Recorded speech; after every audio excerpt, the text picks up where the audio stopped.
2014 সাল 12ই নভেম্বর বিকেল 4টা। গ্রামের সবাই সাকিব ভাইকে খুঁজে বেড়াচ্ছেন। গ্রামের মানুষের মধ্যে হইচই পড়ে গিয়েছে ইতোমধ্যে। সাকিব ভাই গতকাল রাত 8টায় বেরিয়েছিলেন বাসা থেকে, এখনও ফেরেননি।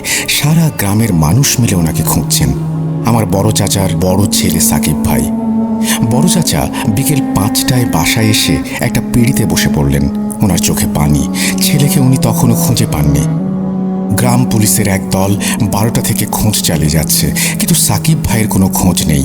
মাগরিবের আজান দিল, মসজিদে মাইকিং করা হলো।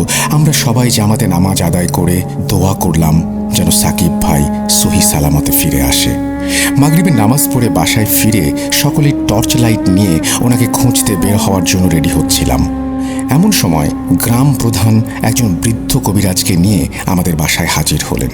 আমরা যদিও এই সমস্ত বুজরুকিতে বিলিভ করতাম না, কিন্তু কথায় আছে না, দেয়ালে পিঠ ঠেকে গেলে মানুষ খোঁজে না, এমন কোনো উপায় নেই। কবিরাজকে উঠোনে বসানো হলো। আকাশে তখন পূর্ণিমার চাঁদ উঠেছে। বিদ্যুৎহীন সময়ে এই চাঁদের আলো যেন 1000 বছর পেছনে নিয়ে গেল আমাদের। 1000 বছর আগের সেই উঠোন, জটলা পাকানো মানুষ আর কবিরাজ, এই যেন এক মহাযাত্রাপালা। যাই হোক, কবিরাজ বাঁশঝাড় থেকে একটি মুরগি জবাই দিয়ে এসে বসলেন। উনি আমাদের বললেন, গ্রামের রক্ষককে ডাক দিতে সিমিয়ারা, তোমরা কেউ কথা কইও না। আমাকেও গ্রামের রক্ষককে কইতে পারবো সাকিব মিয়া কই আছে। আমি কৌতূহলবশত ওনাকে জিজ্ঞেস করলাম, রক্ষক আবার কে?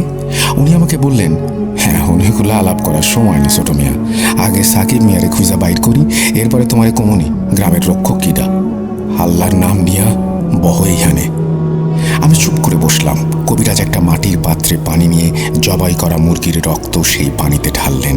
এরপর দোয়া কালাম পড়ে উচ্চস্বরে বললেন, ও গ্রামের রক্ষক, আল্লাহর রহমতে উসিলায় আপনারে ডাক পাঠাইলাম, আপনি আহেন। আমাকে এই ছোট্ট উপহার লয়া যান, আর আমাকে জানায়া দেন সাকিব মিয়া কই। একটু পর জবাই করা মুরগিটা বাঁশঝাড়ের দিকে সজোরে যেন উড়ে গেল। আমি বিজ্ঞানীর ছাত্র ভাই, আমি এই সমস্ত দৃশ্য দেখে আমার শরীর যেন অসাড় হয়ে যাচ্ছিল। একটু পর বাঁশঝাড়ের এক কোণা দিয়ে লাল দুটো চোখ দেখা গেল। ইয়া আল্লাহ, উপস্থিত এমন কোনো ব্যক্তি নেই যে সেই লাল চোখ দেখেনি। মুহূর্তের মাঝেই হাড় চেবানোর কটমট শব্দ ভেসে আসতে লাগলো। হাড় চেবানোর শব্দ শেষ হবার সাথে সাথে দূর থেকে এক মুসাফিরের আগমন ঘটল। কবিরাজ আমাদের বললেন, সবাই পিছে সরেন, কেউ সামনে আসবেন না। রক্ষকের লোক, কেউ আসবেন না সামনে, আমি কথা কমু। গ্রামের সবাই পিছিয়ে গেল। কবিরাজ সেই মুসাফিরের সাথে কথা বলে দৌড়ে আমাদের কাছে এসে বললেন, কবরস্থানে চলেন মিয়ারা, জলদি আসেন, সাকিব মিয়ার দম প্রায় শেষ। ঘরের পুরুষ মানুষরা লাঠি সোটা আর টর্চ লাইট নিয়ে কবরস্থানের দিকে ছুটলাম। কবরস্থানে গিয়ে দেখলাম কবরস্থানের গেটের সামনে একটা কালো বিড়াল, যার চোখ সেই বাঁশঝাড়ে দেখা চোখের মতো লাল। বিড়ালটি আমাদের দেখে ভয় পেল না, সে আমাদের সামনে হাঁটতে লাগলো আর 2-1 মিনিট পর একটি কবরের সামনে গিয়ে বসে পড়ল। ওই তো সাকিব ভাই পড়ে আছে কবরের পাশে। কবরটিও অনেকটাই খোঁড়া হয়েছে, কাফনের কাপড় দেখা যাচ্ছে, বেশি পুরাতন না। কবর থেকে দুর্গন্ধ বের হচ্ছে। কবিরাজ সাকিব ভাইকে এখান থেকে নিয়ে যেতে বললেন, আর গ্রামের কয়েকজনকে নিয়ে উনি কবরটাকে ঠিক করতে লাগলেন। সাকিব ভাইকে বাড়ি আনার পর ওনাকে উঠোনে শুইয়ে রাখা হলো। কবিরাজ এলেন কিছুক্ষণ পর। উনি একটা স্টিলের গ্লাসে পানি পড়া দিয়ে সাকিব ভাইয়ের মুখ খুলে ওনার মুখে ঢাললেন। ভাইয়ের মাথায় হাত দিয়ে উনি দোয়া দুরুদ পড়তে লাগলেন। আমরা উঠোন থেকে দেখছিলাম বাঁশঝাড় থেকে সেই লাল দুটি চোখ জোড়া মিলিয়ে যাওয়ার সাথে সাথে সাকিব ভাইয়ের জ্ঞান ফিরল। আমরা ওনাকে পানি খাওয়ালাম। এরপর কবিরাজ ওনার পকেট থেকে একটা পত্রিকার কাগজে মোড়া জিনিস বের করলেন। উনি বললেন, রক্ষকের মুসাফির এই দাওয়া দিছে মিয়ারা, ডরের কিছু নাই, এইটা সাকিব মিয়ারে খাওয়াও। কাগজ খুলে দেখা গেল সেই কাগজ ভর্তি কালো জিরা। সাকিব ভাইকে কালোজিরা খাওয়ানোর পর উনি আস্তে আস্তে স্বাভাবিক হয়ে গেলেন। আমরা সবাই স্বস্তি পেলাম। ওনাকে জিজ্ঞেস করা হলো যে উনি কবরস্থানে কি করছিলেন। উনি আমাদের বললেন, উনি নাকি জানেন না আসলে হয়েছিল কি ওনার সাথে। রাতে উনি একবার বের হয়েছিলেন দোকানে যাবেন এই ভেবে। রাস্তায় নাকি হঠাৎ একটা গরম বাতাস এসে ওনার গায়ে লাগে। এরপর নাকি ওনার আর কিছু মনে নেই। কবিরাজ বললেন, সাকিব মিয়া, এই গ্রামের একটা রেওয়াজ আছে, নামাজ পড়বার গেলেও বাবাক মুসল্লি এক লগে যাওন লাগে, একলা যাওন যায় না। তাইলে সে আইসা নিয়া যায়। তোমারে সেই ধরছিল, আল্লাহ বাঁচাইছে। রক্ষকরে আল্লাহর নাম দিয়া কসম দিছিলাম মিয়া, আল্লাহ বাঁচাইছে। আমি এবার আমার কৌতূহল সামলাতে পারলাম না। কবিরাজকে জিজ্ঞেস করলাম, কে এই রক্ষক, আর সে আসেই বা কেন? কবিরাজ বললেন, আমারে তোমরা মনে হয় চিনবার পারো নাই মিয়ারা। কেমনে চিনবা? তোমরা তো থাকো না গ্রামে, বাকিরা আমারে চেনে। আমি গ্রামের মসজিদের মুয়াজ্জিন। আমার দাদা, তার দাদাও মসজিদের খাদেম ছিল। আমার দাদা, তার দাদাও মসজিদের খাদেম ছিল। আমার পরদাদা আসিল মসজিদের ইমাম। অনেক পরহেজগার লোক আসিল। তোমা করে বলি, তাইলে এই রক্ষক কিডা, আর সে কি বা করে? এরপর মুয়াজ্জিন সাহেব বলতে শুরু করলেন এই রক্ষককে আর সেই বাকে। ওনার ভাষা আমি বোঝার সুবিধার্থে পরিমার্জন করে বলছেন, মুয়াজ্জিন সাহেব, আমার দাদার আমলের ঘটনা। আমার বড় দাদা মানে আমার দাদার বাবা তখন মসজিদের ইমাম, আর আমার দাদা ছিলেন মসজিদের মুয়াজ্জিন। মসজিদ তখন নতুন নির্মাণ করা হয়েছে আমাদের গ্রামে। মসজিদ বানানোর আগে এই জায়গা একটা পোড়ো বাড়ি ছিল। মসজিদ নির্মাণের কিছুদিনের মাঝেই মসজিদের আশেপাশে নানান রকমের সমস্যা দেখা দিতে লাগলো। প্রায় সময়ই মসজিদে নামাজ পড়তে আসা মুসল্লিরা রাতে নানান জিনিস দেখে ভয় পেত। কেউ হয়তো দেখত উটের মতো বড় শেয়াল, কেউ দেখত আগুন চোখা মহিষ, আবার কেউ বা দেখত এক বৃদ্ধ তার ডান হাতে তার নিজের মাথা নিয়ে হাঁটছে। আমার বড় দাদা আল্লাহর একনিষ্ঠ নেক বান্দা ছিলেন। উনি কবিরাজিও করতেন, কিন্তু সব সময় না। খুব বেশি প্রয়োজন না হলে উনি এই কাজ কখনো করতেন না।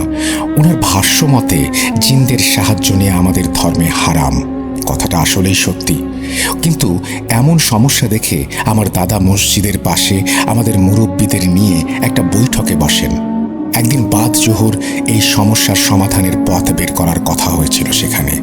বৈঠকে সিদ্ধান্ত হলো দাদা কবিরাজি বিদ্যা ব্যবহার করবেন গ্রামবাসী ও মসজিদের কল্যাণের জন্য। সেদিন মাগরিবের নামাজের পরেই দাদা ওনার শাগরেদ এক জিনকে আহ্বান করলেন। চাল দিয়ে গোল বৃত্ত এঁকে একজন তরুণ যুবককে মিডিয়াম হিসেবে বসানো হয়েছিল। দাদার দোয়া কালাম আর আল্লাহর ইচ্ছায় একজন জিন এসে সেই তরুণ যুবকের জবানে কথা বলতে লাগলো। তাকে জিজ্ঞেস করা হলো, এই গ্রামের সমস্যা কি, কেন এই মসজিদের আশেপাশে এমন সমস্যা হচ্ছে? সে জানালো, যে জায়গায় মসজিদ স্থাপন করা হয়েছে সেই জায়গায় নাকি এক নিকৃষ্ট জিন বন্দী ছিল। প্রায় 100 বছর আগে তাকে কোনো এক পীর সাহেব বন্দী করেছিলেন, আর তার ক্ষমতা বাড়ির পাশের আম গাছে বন্দী করে দিয়েছিলেন দোয়া কালামের মাধ্যমে। যেহেতু মসজিদ বানানোর সময়ে জায়গাটি খনন করা হয়েছিল, সেহেতু যেই জায়গায় জিনকে বন্দী করা হয়েছিল সেই জিনিসটি নষ্ট হয়ে শয়তান জিনটি মুক্ত হয়ে যায়, কিন্তু তার ক্ষমতা এখন সেই আম গাছে বন্দী। আমাদের নাকি কপাল ভালো যে আম গাছ কাটা পড়েনি। যদি কাটতাম তাহলে নাকি এই গ্রাম এতদিনে কবরস্থান হয়ে যেত। এই সমস্যার সমাধানের উপায় বা জিনটাকে আবার বন্দী করার উপায় জিজ্ঞেস করা হলে সেই জিন জানায় যে পীর সাহেবের মতো জ্ঞান এখানে কারো নেই, কিন্তু একটা উপায় আছে। আমরা জিজ্ঞেস করি, উপায় কি? জিনটি জানায় যে পীর সাহেব যেই জিনের সাহায্য নিয়ে শয়তান জিনকে বন্দী করেছিল, সেই সাহায্যকারী জিন গ্রামের শেষ কোণায় যে ভাঙা বাড়ি আছে সেই বাড়ির সামনে নিম গাছের নিচে বন্দী। আমরা অবাক হয়ে জিজ্ঞেস করি যে ভালো জিন বন্দী কেন? সে জানায়, যেদিন সেই শয়তানকে সেই সাহায্যকারী জিন আর পীর সাহেব মিলে বন্দী করে, সেদিন সেই জিন আল্লাহর কাছে ফরিয়াদ জানায় যে তাকে যেন এসব খারাপ কাজ আর খারাপ জিনিস আর দেখতে না হয়। এতে নাকি তার ভেতর বিরূপ প্রভাব পড়ছে আর সে কষ্ট পাচ্ছে মানুষের কষ্ট দেখে। আল্লাহর কাছে করা ফরিয়াদ জিনটি পীর সাহেবকে জানায়। সেই জিনের ফরিয়াদ শুনে পীর সাহেব তাকে বলেন, ঠিক আছে, তাহলে তোকে আমি গ্রামের শেষ প্রান্তে একটি টিনের ট্যাঙ্কের মধ্যে বন্দি করে রাখবো। তুই সারা জীবন ইবাদত করবি সেখানে। তুই যতদিন বাঁচবি ততদিন তোর খানা পিনা সব কিছু সেখানেই পাবি, কিন্তু তুই নিজের ইচ্ছায় বের হতে পারবি না সেখান থেকে। যদি কেউ তোকে মুক্ত করে, আমাকে কথা দে তুই নিজ ইচ্ছায় বের হবি না। সেই শয়তান মুক্ত হলে যদি সাহায্যের জন্য তোকে কেউ মুক্ত করতে আসে তাহলে তুই তাদের সাহায্য করবি। আমার মৃত্যুর পর যদি তুই মুক্ত হোস তবে এই গ্রামের হেফাজত করবি সেই শয়তানের হাত থেকে। জিনটি প্রতিজ্ঞা করে যে সে পীর সাহেবের সব কথায় রাজি। এরপর একটি টিনের ট্রাঙ্কের ভেতর তাকে আটকে ট্রাঙ্কটি পীর সাহেব মাটিতে পুঁতে সেই মাটিতে একটি নিম গাছের চারা রোপণ করেন। তরুণ যুবকের ওপর ভর করা জিনটি আমার দাদাকে বললেন সেই সাহায্যকারী জিনকে মুক্ত করে দিতে। এই বলে তরুণ যুবকটি অজ্ঞান হয়ে গেল। অজ্ঞান হবার আগে তরুণ যুবকটি বলেছিল যে সেই সাহায্যকারী জিনের মুক্তির পর সেই শয়তান ভালো জিনটির ওপর প্রতিশোধ নিতে আবারও পরিপূর্ণভাবে জেগে উঠবে। সাবধান, কবরস্থানের বাইরে পূর্ব পাশের শেষ কোণায় কবরের মাটি যেন কোনোভাবেই খোঁড়া না হয়, কারণ সেই কবর নাকি সেই পাপিষ্ঠ জিনের পাপিষ্ঠ কালো জাদুকর মাস্টারের। সেই কবরের ভেতরে একটা লৌহ পেরেক আছে। সেই পেরেক যদি আম গাছে গেঁথে দেওয়া হয় তবেই সেই শয়তানের শক্তি আবার ফিরে আসবে। কিন্তু এই কাজ যে করবে সে অপবিত্র থাকবে বলেই তাকে দিয়ে এই কাজ করাতে পারবে শয়তান। গ্রামের মুসল্লিদের একা একা নামাজে যাওয়ার ওপর নিষেধাজ্ঞা দিয়ে তরুণ যুবক অজ্ঞান হয়ে গেল। আমরা এরপর সবাই মিলে গ্রামের শেষ প্রান্তে ভাঙা বাড়ির কাছে গিয়ে নিম গাছের নিচে মাটি খুঁড়তে থাকি। প্রায় 7 থেকে 8 হাত মাটি খোঁড়ার পর আসলে একটা টিনের ট্রাঙ্ক খুঁজে পাই আমরা। ট্রাঙ্কের ওপরে আরবিতে খোদাই করে লেখা ছিল, এখানে যে বসবাস করে সে একজন জিন, তার নাম ইয়াসিন। যদি তাকে মুক্ত করতে চান তবে তার নাম ধরে 3 বার ডাকুন। এরপর ট্রাঙ্কের মুখ খুলুন। আমার দাদা ট্রাঙ্কের সামনে দাঁড়িয়ে 3 বার ইয়াসিন বলে ডাকলেন এবং ট্রাঙ্কের মুখ খুললেন। ট্রাঙ্কের মুখ খোলার সাথে সাথে ট্রাঙ্কের ভেতর থেকে একটি কালো বিড়াল লাফ দিয়ে বেরিয়ে পালিয়ে গেল। আমার দাদা বললেন যে ইয়াসিন জানে তাকে মুক্ত করার কারণ কি, সে তার কাজ করবে। আমরা যেন যে যার বাড়ি চলে যাই। আমাদের বিদায় দেওয়ার আগে উনি আমাদের সাবধান করলেন যে ইয়াসিন এখন থেকে এই গ্রামের রক্ষক। সাবধান, কেউ যেন নিজ স্বার্থ হাসিল করার জন্য তাকে ডেকো না, তাকে যেন নিজের মতো থাকতে দেয়া হয়। এই ইয়াসিন হলো এখন এই গ্রামের রক্ষক। সেই নিকৃষ্ট জিন হলো সেই যার শক্তি আজ অবধি মসজিদের পাশের আম গাছে বন্দী। আম গাছের কাছে যেন কেউ না যেতে পারে সেজন্য আম গাছের চারপাশে উঁচু করে বাঁশের বেড়া দেয়া হয়েছে আজ অবধি। মুয়াজ্জিন সাহেবের কথা শুনে আমি যেন কোনো এক রূপকথার দেশে চলে গিয়েছিলাম। রাত, পূর্ণিমার আলো আর সামনে এমন ইতিহাস শোনা। যাই হোক, এরপর মুয়াজ্জিন সাহেব আমাদের বলেন আমরা যেন শহরে ফিরে যাই, এখানে থাকা নাকি আমাদের জন্য ঠিক হবে না। এই মুহূর্তে আমরা শহরে ফিরে আসি। শহরে ফিরে আসার পর থেকে সাকিব ভাই কেমন যেন হয়ে গেল। জিন নিয়ে যেন বলতে গেলে অবসেসড হয়ে গেলেন উনি। জিন নিয়ে প্রায় যত রকম কিতাব লাইব্রেরিতে অ্যাভেলেবেল ছিল উনি কিনে আনতেন আর একা একা বসে বসে সেসব পড়তেন। আস্তে আস্তে মসজিদে যাওয়া বন্ধ করলেন, যদিও বাসায় নামাজ পড়তেন। কিন্তু আসলেই কি পড়তেন? কি ভাই, কি মনে হয় পড়তেন উনি নামাজ? শুনুন আমার চাচির জবানে। সাকিব সবসময় বাসায় থাকতো কলেজ থেকে ফিরে। বন্ধু বান্ধবের কোনো নেশা ছিল না। আজান দিলে ওয়াশরুমে গিয়ে ওযু করে আসতো, নামাজ পড়তো সব সময়। এমনটা আমি ভাবতাম। এই ভাবনা আমার ভাবনাই থাকতো যদি না সেদিন রাত আমার জীবনে আসতো। সাকিবকে নিয়ে সেদিন গ্রাম থেকে ফেরার পর বাসায় কিছু অদ্ভুত ঘটনা ঘটতে লাগলো। যেমন রাতে বাসায় হাঁটা চলার আওয়াজ পাওয়া যেত, হাড় চেবানোর আওয়াজ পাওয়া যেত, মাংস পচা দুর্গন্ধ পাওয়া যেত। ও হ্যাঁ, সব থেকে অবাক করা বিষয় ছিল যে ডিপ ফ্রিজ থেকে মাছ মাংস যেন উধাও হয়ে যেতে লাগলো। এসব বিষয়ে পাত্তা যদিও খুব একটা দিতাম না। হ্যাঁ, দিতাম না, সেদিন রাতের আগ পর্যন্ত দিতাম না। কিন্তু সেদিন রাতে যা দেখলাম সেটা দেখে আমার আর সাকিবের আব্বার রুহ কেঁপে উঠেছিল। আমি সেদিন রাতে তাহাজ্জুদের নামাজ পড়ার জন্য আগে ভাগে উঠে নামাজে দাঁড়িয়ে যাই। হঠাৎ আমার নাকে কাঁচা মাংসের গন্ধ এসে লাগে। আমি নামাজ শেষ করে বাইরে বের হয়ে ডিপ ফ্রিজ চেক করি, কিন্তু তেমন কিছু পাই না। সাকিবের ওয়াশরুম ছিল ওর রুমের বাইরে। ওর ওয়াশরুমে আলো জ্বলছে, আমি দেখতে পেলাম। দরজা হালকা খোলা, আমি দেখলাম সাকিব অজু করছে। ও অজু করছে দেখে আমি চোখ সরিয়ে আবার নামাজ পড়তে চলে যাচ্ছিলাম। এমন সময় মনে হলো যে সাকিব কোনো পানি দিয়ে অজু করছে, কিন্তু সেই পানিটির রং লাল। ওয়াশরুমে গিয়ে আমি যা দেখলাম সেটি দেখে আমার শরীর ঠান্ডা হয়ে আসলো। সাকিব একটা বালতিতে কাঁচা মাংস রেখেছে। সেই মাংস থেকে বের হওয়া লাল রক্তের পানি অজুর মতো করে ব্যবহার করছে সাকিব। ও প্রথমে নিজের হাত ও কবজি 6 বার ধুলো, এরপর মুখে পানি দিল। চেহারা না ধুয়ে নিচে সেই পানি লাগালো, এরপর মাথায় পানি লাগালো, কিন্তু উল্টো করে, মানে অজু যেভাবে করে ঠিক সেইভাবে নয়। এরপর আমি সাকিবের বাবাকে রুমে এসে ডাকলাম আর ওনাকে সবকিছু খুলে বললাম। উনি আমাকে বললেন আমি নাকি ঘুমের ঘোরে ভুল দেখেছি। আমি তবুও ওনাকে আমার সাথে সাকিবের রুমে আসতে বললাম। আমরা সাকিবের রুমের কাছে এসে গেলাম দুইজনে। সাকিবের বাবাও কাঁচা মাংসের গন্ধ পাচ্ছিলেন নিজের ঘরে। একটু শব্দ করে তেলাওয়াত করছিল সাকিব, কিন্তু কি তেলাওয়াত করছিল বুঝতে পারছিলাম না। ওর ঘরের দরজা একটু খুলতেই আমরা যা দেখলাম সেটি বলতে গিয়ে এখনো আমার গায়ের লোম দাঁড়িয়ে যাচ্ছে। সাকিব কোনো একটি সূরা উল্টা করে পড়ছে। সাকিবের বাবা সাকিবকে সজোরে ধমক দিয়ে বললেন, সাকিব তুই কি করছিস? পাগল হয়ে গেছিস? থাম থাম বলছি। সাকিব নামাজ ছেড়ে দিল, আমাদের দিকে তাকিয়ে বলল, আব্বু আমি এমনি এমন করছিলাম, তোমার কাছে একটা জিনিস চাইবো, দিবা? সাকিবের বাবা জিজ্ঞেস করলেন, কি?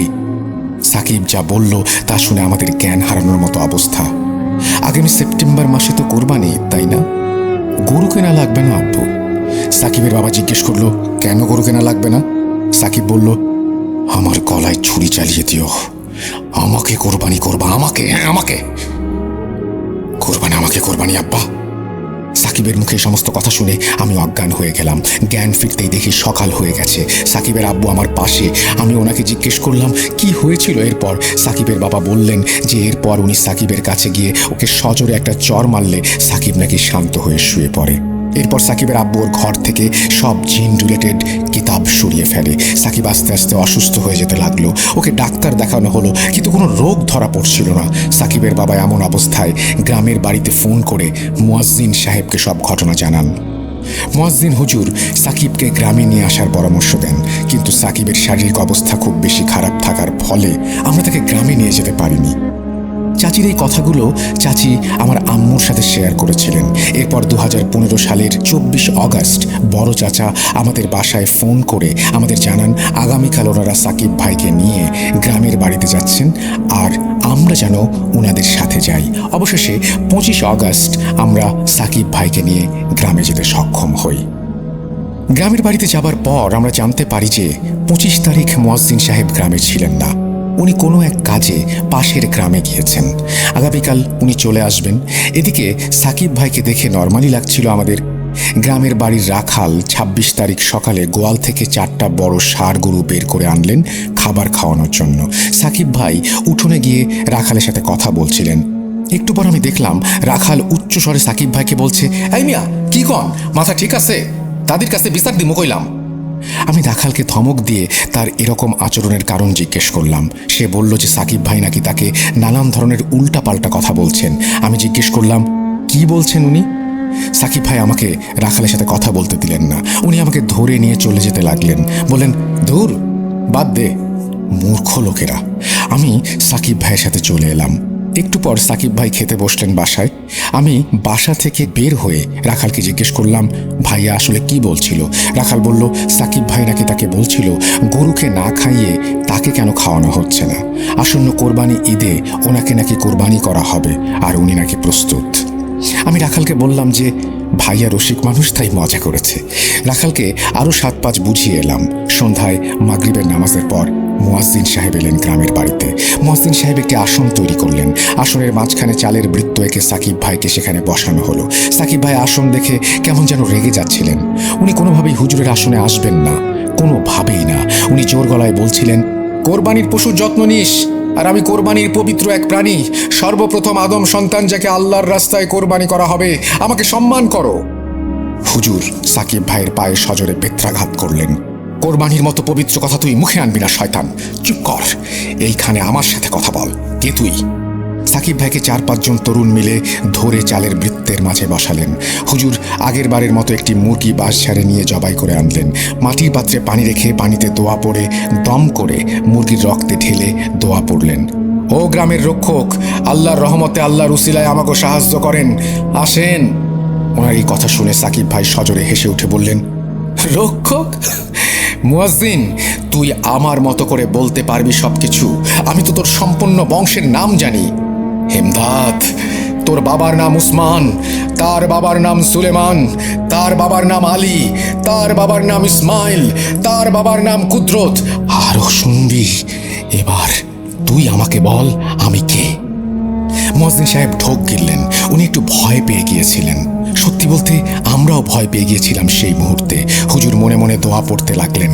দোয়া পড়ে সাকিব ভাইয়ের ওপরে পড়া পানি ছিটিয়ে দিয়ে উনি জিজ্ঞেস করলেন যে কেন এসেছে। এই কথা বলার সাথে সাথে বাড়ির চালের ওপর থেকে একটা গাছের ডাল এসে হুজুরের হাতের ওপরে পড়ল। হুজুর প্রচণ্ড ব্যথায় কোঁকাচ্ছিলেন।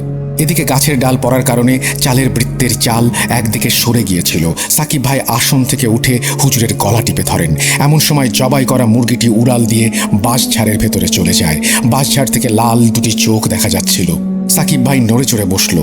ভয়ে সে ঢোক গিলতে লাগলো। বাঁশঝাড় থেকে হাড় খাওয়ার কটমট শব্দ আসছিল। হুজুর নিজেকে সামলে নিলেন। দূর থেকে 5 থেকে 7 জন মুসাফির এলেন কোত্থেকে যেন। ওনারা হুজুরের পাশে এসে দুটি লাইন করে দাঁড়ালেন। হঠাৎ হাড় খাবার শব্দ থেমে গেল। মুসাফিরদের 2 লাইনের মাঝখান থেকে সেই লাল চোখা কালো বিড়াল আস্তে আস্তে এসে বসলো মুয়াজ্জিন সাহেবের পাশে। সাকিব ভাই এবার একদম চুপ। হঠাৎ একটা বিদ্যুৎ চমকানিতে আমাদের চোখ যেন ঝলসে গেল। চোখ খুলে দেখি মুসাফিরেরা আর বিড়ালটি কোথাও কেউ নেই। এবার সাকিব ভাইয়ের দিকে তাকিয়ে মনে হলো কেউ যেন ওনার হাত পা এমনভাবে ধরে রেখেছে যেন উনি নড়তেই পারছেন না। মুয়াজ্জিন সাহেব প্রশ্ন করলেন সাকিব ভাইয়ের শরীরে কে আর কেন এসেছে। সাকিব ভাইকে দেখে মনে হলো ওনার হাত পা এবার ছেড়ে দেয়া হয়েছে। গভীর এবং ভারী গলায় উনি বললেন, আসসালামু আলাইকুম মুয়াজ্জিন সাহেব, আমি ইয়াসিন। আপনার দাদা যাকে মুক্ত করেছিলেন, আপনি ভাগ্যবান যে আপনার দাদা অনেক ভালো মানুষ ছিলেন আর আপনি ওনার বংশধর। নইলে আমাকে ডাকার অপরাধে আমি আপনার প্রাণ নিতে পারতাম। যাই হোক, এই ছেলের শরীরে সুকুমার বসবাস। এই ছেলে আপনাদের মিথ্যা বলেছে। ছেলেটা পরহেজগার, কিন্তু ছোট্ট একটা মিথ্যা বলার কারণে আজ তার এই পরিণতি। সেদিন রাতের কিছু তার মনে নেই, এই কথা মিথ্যা। আমি ওর শরীর থেকে যাবার পর ওকে জিজ্ঞেস করবেন, তার সত্যিটা জেনে নেবেন। আর সুকুমা, ওকে আমি সরাসরি আটকাতে পারবো না, কারণ আমি এই গ্রামের হেফাজতের দায়িত্বে আছি। এই ছেলে গ্রামের বাইরের মানুষ আর সে নিজের কর্মফল ভোগ করছে। সেদিন সে যদি সত্যি কথা বলতো আমি তাকে সাহায্য করতে পারতাম, কিন্তু এখন সুকুমা তার কলিজা ফুসফুস নষ্ট করে দিয়েছে। ও আর বাঁচবে না। আর সুকুমা পবিত্র দিনে বলি দেওয়ার মাধ্যমে নিজের শক্তি পুনরুদ্ধার করার রাস্তা খুঁজে পেয়েছে বলে মনে হচ্ছে। এই কারণেই কোরবানি ঈদের মতো পবিত্র দিনে এই ছেলের বলি দিতে চাইছে। আমি সুকুমাকে নিয়ে যেতে পারি, কিন্তু তাতেও কোনো লাভ হবে না।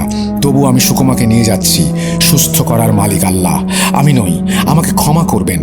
আমি আসি। আসসালামু আলাইকুম। এই কথা বলে ইয়াসিন চলে যাওয়ার আগে আমি ওনাকে বলি, ইয়াসিন সাহেব অপেক্ষা করুন, সুকুমাকে আমাকে বলুন। ইয়াসিন সাহেব আমার দিকে তাকিয়ে বলেন, সুকুমা অনেক প্রাচীন শয়তান, যাকে এই গ্রামের একজন কালো জাদুকর আহ্বান করেছিল নিজের এক চোখ বিসর্জন দিয়ে। কিন্তু তার কালো জাদুর কথা গ্রামবাসী জেনে যাবার ফলে তাকে পিটিয়ে মেরে ফেলা হয়। মেরে ফেলার পর তার লাশ মাটিতে পুঁতে দেয়া হয়। তার এক চোখ মৃত্যুর পর বন্ধ হচ্ছিল না, তাই গ্রামবাসী তার চোখের ওপর পেরেক মেরে মাটিতে পুঁতে ফেলে কবরস্থানের বাইরে শেষ প্রান্তে। আমি আসি। আল্লাহ হাফেজ। ইয়াসিন সাহেব সুকুমাকে সাকিব ভাইয়ের শরীর থেকে নিয়ে চলে গেলেন। সাকিব ভাইয়ের জ্ঞান ফেরানোর চেষ্টা করি আমরা। ওনার জ্ঞান ফিরলে আমরা সেদিন রাতের আসল কাহিনী জিজ্ঞেস করলে উনি জানান যে ওনার এক বন্ধু নাকি কবরের আজাব বা কবরের সওয়াল জবাবের কথা বিলিভ করতো না। তাকে ভুল প্রমাণ করতেই নাকি সেদিন রাতে সাকিব ভাই কবরস্থানে যান ক্যামেরা নিয়ে ভিডিও করতে। কিন্তু সেখানে গিয়ে একটি কবর প্রায় অর্ধেক খোঁড়ার পর উনি লালসার শিকার হন। উনি দেখেন খুব সুন্দর সাজ পোশাক গায়ে এক মহিলা তার দিকে তাকিয়ে আছে। উনি মহিলাকে জিজ্ঞেস করলেন মহিলাটি কে। মহিলাটি উত্তর দিল তার নাম সুকুমা, এই গ্রাম প্রধানের মেয়ে, যা ছিল আসলে মিথ্যা। সাকিব ভাইকে এত রাতে কবরস্থানে আসতে দেখে সে নাকি এখানে এসেছে। এরপর সুকুমা সাকিব ভাইকে কবর খোঁড়ার কারণ জিজ্ঞেস করলে সাকিব ভাই ওনাকে তা জানান। এরপর সুকুমা তাকে বলেন শেষ প্রান্তের একটা কবর খুঁড়লে নাকি সাকিব ভাই ওনার দরকারি এভিডেন্স পেয়ে যাবেন।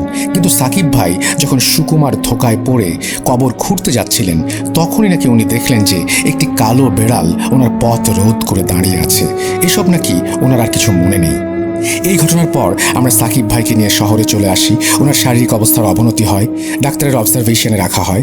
কোরবানির ঈদ চলে আসে।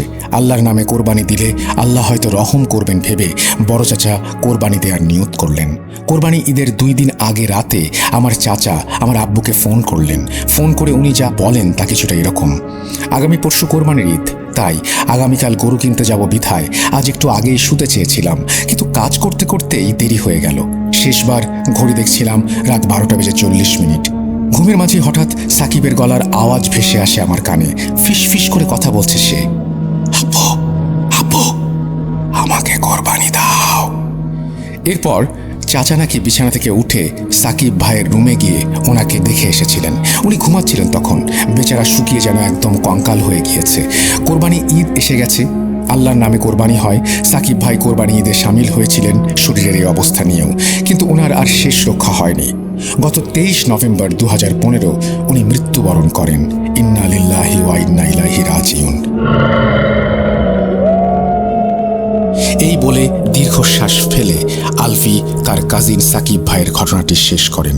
প্রিয় লিসেনার্স, এই ছিল আপনাদের জন্য পাঠানো আমার আজকের ঘটনা। যদি এতটুকু ভালো লেগে থাকে তবে আমি কৃতজ্ঞ, আর যদি ভালো না লাগে তাহলে আমি ক্ষমা প্রার্থী। আমাকে ক্ষমা করবেন। আবারও কথা হবে নতুন কোনো সপ্তাহে নতুন কোনো ঘটনা নিয়ে। ততদিন পর্যন্ত ভালো থাকুন, সুস্থ থাকুন। আমি মোহাম্মদ সাবিত আলম আজ বিদায় নিচ্ছি। আল্লাহ হাফেজ।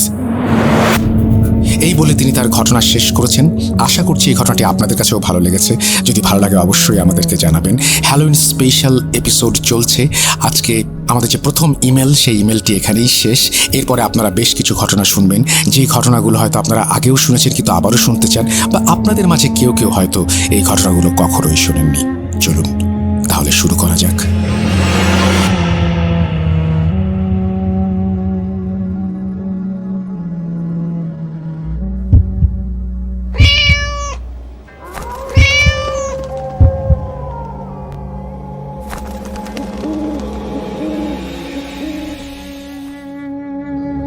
ঘুমের মাঝে হাঁটাহাঁটি করার অভ্যাস হয়তো অনেকেরই আছে, কিন্তু তাদের যদি প্রশ্ন করা হয় কেন তারা ঘুমের মাঝে হাঁটে, কেন, তার সঠিক উত্তর তারা দিতে পারে না। কিন্তু আপনি যদি বুঝতে পারেন কেন হাঁটছেন ঘুমের মাঝে আর কি হচ্ছে আপনার সাথে, এমনই একটা ব্যতিক্রমী ঘটনা এক ভাই শেয়ার করেছেন আমার সাথে। তিনি দেশের একটা স্বনামধন্য মেডিকেল কলেজ থেকে পড়াশোনা শেষ করে বের হয়েছেন, তাই তার নাম বা প্রতিষ্ঠানের নাম প্রকাশ করা নিষেধ। তবে এই ঘটনা তার খুব পরিচিত কেউ শুনলে হয়তো তাকে চিনে ফেলতে পারেন। যাই হোক, আমি এখানে তার ছদ্মনাম ব্যবহার করছি। চলুন এবার ঘটনার ভিতরে প্রবেশ করা যাক। হাসিব তখন মাত্র ক্লাস 9-এ পড়ে। প্রত্যন্ত গ্রাম অঞ্চলে তার বেড়ে ওঠা। তার বাড়ি থেকে মাত্র 10 মিনিটের হাঁটা পথেই গ্রামের বুক চিরে বয়ে চলেছে বিশাল যমুনা নদী। ছোটবেলা থেকেই শান্ত স্বভাবের ছেলে সে। পাড়ার ছেলেদের সাথে দুরন্তপনার চেয়ে বাবার সাথে সাংসারিক কাজে সহযোগিতা করে বেশি। এজন্য খুব আড্ডা দেয়া বা বাইরে যাওয়া হয় না তার। তার নিয়মিত অভ্যেস সন্ধ্যার সময়ে হারিকেন মুছে নিয়ে পাশে রেখে পড়তে বসা, কারণ সে সময় সন্ধ্যার পরই কারেন্ট যাওয়ার এক উৎসব চলে। তাই সব গুছিয়ে নিয়ে পড়তে বসে সে। এমনি একদিন বাইরের উঠোনে বসে তার মা রান্না করছে, আর সে হারিকেনের আলোতে তার নিয়মিত পড়ালেখা করছে। চারিদিক তার নিস্তব্ধতা। হঠাৎ অন্ধকার ফুঁড়ে দূর থেকে ভেসে আসছে নিড়ে উড়ে যাওয়া বকের পালের ডাক। ঠিক এমন সময় হাসিবের পেছনে থাকা জানলাটা এক ধাক্কায় খুলে গেল হুট করে। চমকে উঠে পেছনে তাকালো সে।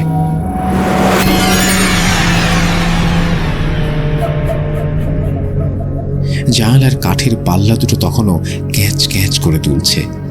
জানালার পর্দাগুলো একদম স্থির, বাইরে কোথাও বাতাসের লেশ মাত্র নেই।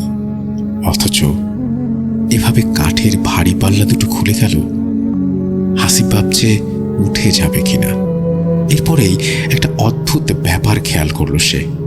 রুমের মাঝে খুব সুন্দর একটা মিষ্টি গন্ধ ভরে উঠেছে। গা ছমছম করে উঠল হাসিবের। এক দৌড়ে বাইরে এসে মায়ের কাছে বসলো সে। সেদিনে সেই ব্যাপারটাই ভুলে যেত হাসিব, যদি তার অন্য একটা সমস্যা দেখা না দিত। ইদানিং হাসিবের ঘুমের মাঝে বেশ অদ্ভুত রকমের একটা অনুভূতি হয়, মনে হয় জানালার পাশে দাঁড়িয়ে কেউ তাকে দেখছে।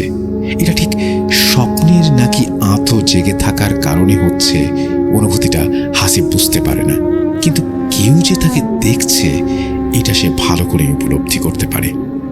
এর কিছুদিন পর থেকে মনে হয় তাকে ঘুমের মাঝে কি যেন ডাকছে। জানালার পাশ থেকে ভেসে আসছে ক্ষীণ একটা মেয়েলি কণ্ঠ। কি মধুর সেই ডাক!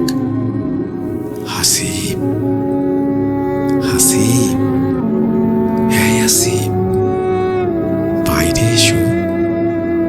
হাসিব, হাসিব, এই হাসিব, বাইরে এসো। এরপরে আর কোনো কথা নেই। অন্ধকার থেকে এই ডাক ভেসে আসে, আবার অন্ধকারেই মিলিয়ে যায়। প্রায় 3 দিন পরে গভীর রাতে হঠাৎ হাসিব তার কাঁধে একটা শক্ত হাতের ঝটকানি অনুভব করে।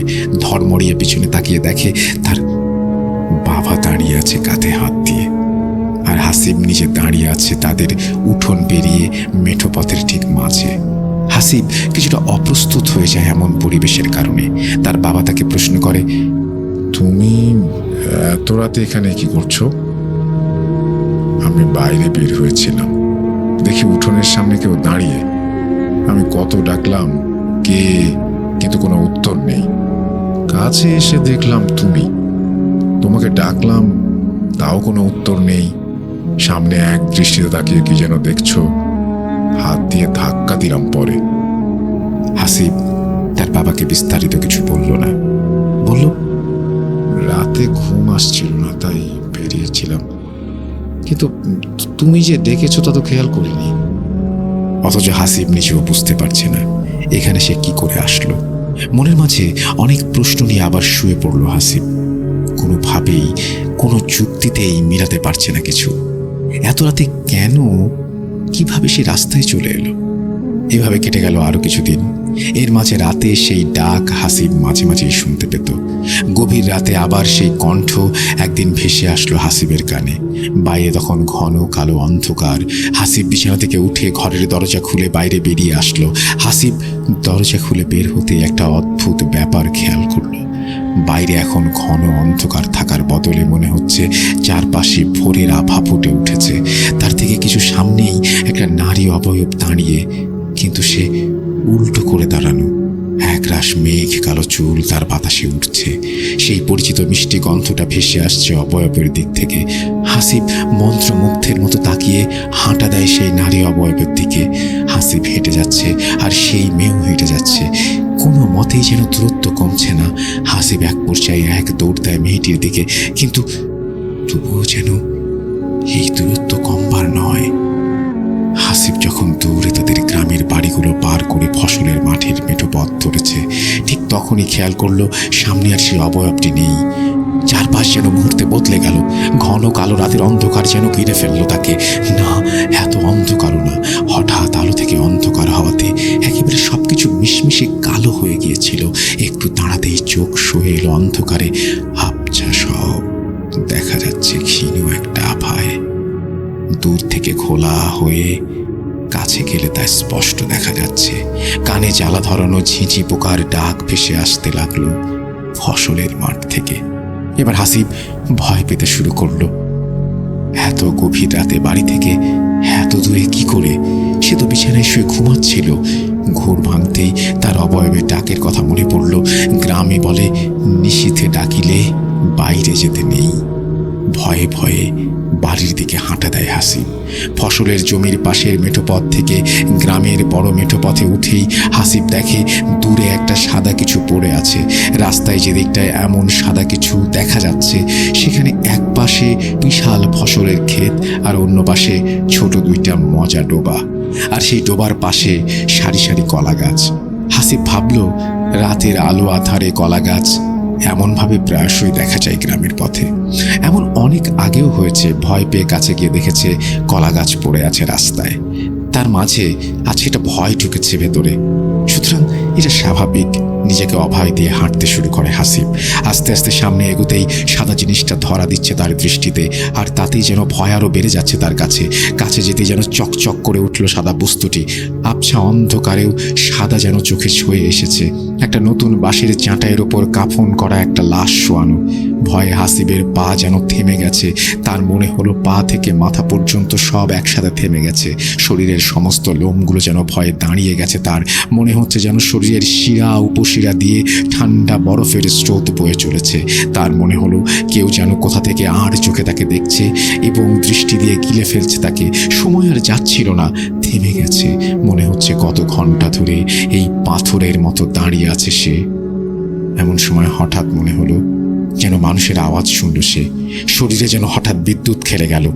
সে কান খাড়া করে খুঁজছে সেই শব্দের উৎস। হঠাৎ দেখে পাশে অন্ধকার ফুঁড়ে একটা লোক বেরিয়ে আসলো তার দিকে। না, এই লোককে তার গ্রামে তো সে কখনো আগে দেখেনি। লোকটি তার দিকে এগিয়ে আসে। এসেই অনেক গম্ভীর বেশ রাশভারী কণ্ঠে বলে, তোমাদের গ্রামে কবরস্থানটা কোন দিকে বলতে পারবে? এই কণ্ঠেই যেন লুকিয়ে আছে রাজ্যের ভয়। হাসিব তখন ভয়ে কাঁপছে, তার সারা শরীর ঘেমে যাচ্ছে। সে ভয়ে ভয়ে বলল, এই মাঠ পেরিয়ে সামনে একটা জঙ্গল আছে, সেই পাট পার হলেই বাঁশঝাড় পড়বে, সেটাতেই আমাদের গ্রামের কবরস্থান। লোকটি হাসিবকে বলল, তুমিও চলো আমার সাথে। এই লাশটাকে কবর দিতে হবে। তুমি আমাকে কবরস্থান পর্যন্ত নিয়ে যাবে, দেখিয়ে দেবে। হাসিব তখন বলল, আমি গ্রামে যাই, আরও কিছু লোকজন নিয়ে আসি। এই পথে কবরস্থানে প্রচুর শেয়ালের দল, আর এই লাশের খাটিয়া নেয়ার জন্য তো মানুষ দরকার। লোকটি রাগান্বিত হয়ে হাসিবের দিকে তাকাতেই দেখল চোখ দিয়ে যেন রাগে আগুনের হলকা বের হচ্ছে। আর কথা বলার মতো সাহস নেই হাসিবের। লোকটি যেদিক থেকে বের হয়ে এসেছিল সেই দিকে আরো দুজন লোক বেরিয়ে আসলো। তাদের চোখও মনে হচ্ছে লাল রক্তবর্ণ। ভয়ে তাদের মুখ দিয়ে কোনো কথা বের হচ্ছে না। বারবার মনে হচ্ছে এই বুঝি জ্ঞান হারিয়ে ফেললেই বেঁচে যায় তারা। এটা কি কোনো স্বপ্ন নাকি বাস্তব, নাকি স্বপ্ন আর বাস্তবের মাথায় আটকে যাওয়া, বুঝতে পারে না হাসিব। লোকটি হাসিবকে লাশের দিকটা দেখিয়ে বলল, এই খাটিয়ার এক পাশটা ধরে আমাদের সাথে কাঁধে নাও। হাসিব ভয়ে ভয়ে এগিয়ে গেল লাশটির দিকে। সে পেছনের বাম পাশের মাথাটা ধরে তাদের তিনজনের সাথে কাঁধে তুলে নিল খাটিয়াটি। বাঁশ দিয়ে বানানো একটা খাটিয়া, তার চারপাশে কোনো বাউন্ডারি নেই। কাঁধে নিতেই ভেসে এলো একটা তীব্র মিষ্টি গন্ধ। এই গন্ধ তার খুব পরিচিত। ঘরে মাঝে মাঝে ভেসে আসতো এই গন্ধ। আজ মেয়েটার পেছনে আসার সময়ও ঠিক এমনই গন্ধ তার নাকে এসেছে। তবে কি তার সাথে পরিকল্পিতভাবে কিছু হচ্ছে? ভয়ে ভয়ে লাশ কাঁধে নিয়ে পা চালাতে থাকে হাসিব। লাশের ওজন বেশ স্বাভাবিক মনে হচ্ছে। বাইরের কালো অন্ধকার ফুঁড়ে তাদের গ্রামের মেঠোপথ থেকে ফসলের সেই ছোট মেঠোপথে নামল সে।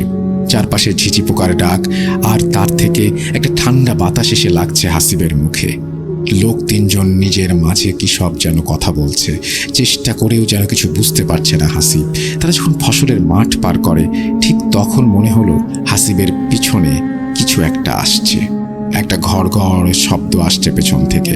হাসিবের যেন শরীর ঘামতে শুরু করেছে। তার মনে হচ্ছে আজ আর তার কোনো নিস্তার নেই। সে ভাবছে কি থেকে কি হয়ে গেল। আমি যে এভাবে মারা যাব তা কি কখনো কেউ জানবে? আর কি দেখতে পাবো মানুষের মুখগুলোকে? তখনই ঠিক গড় গড় সেই শব্দটা আরো বেশি ভেসে আসতে লাগলো পেছন থেকে। মনে হচ্ছে পেছনে একটা কুকুর আসছে তাদের। হাসিব পেছনে ফিরে দেখতে যাবে, ঠিক তখনই হাসিবের পাশে থাকা লোকটা বলে উঠল, ভুলেও পেছনে তাকাবে না। চুপ করে সোজা তাকিয়ে হেঁটে আসো। পেছনে না তাকালেই তোমার ভালো। ফসলের মাঠ পার করে তারা জঙ্গলের মাঝে উঠে এসেছে। পেছনের সেই শব্দ বা অনুভূতি কিছুই নেই। জঙ্গলের মাঝে ছোট ছোট জঙ্গলি লতাপাতায় বেঁচে যাচ্ছে হাসিবের পা। তাই দ্রুত হাঁটতে পারছে না সে। এরই মাঝেই দূর থেকে ভেসে আসলো একটা ক্ষীণ শব্দ।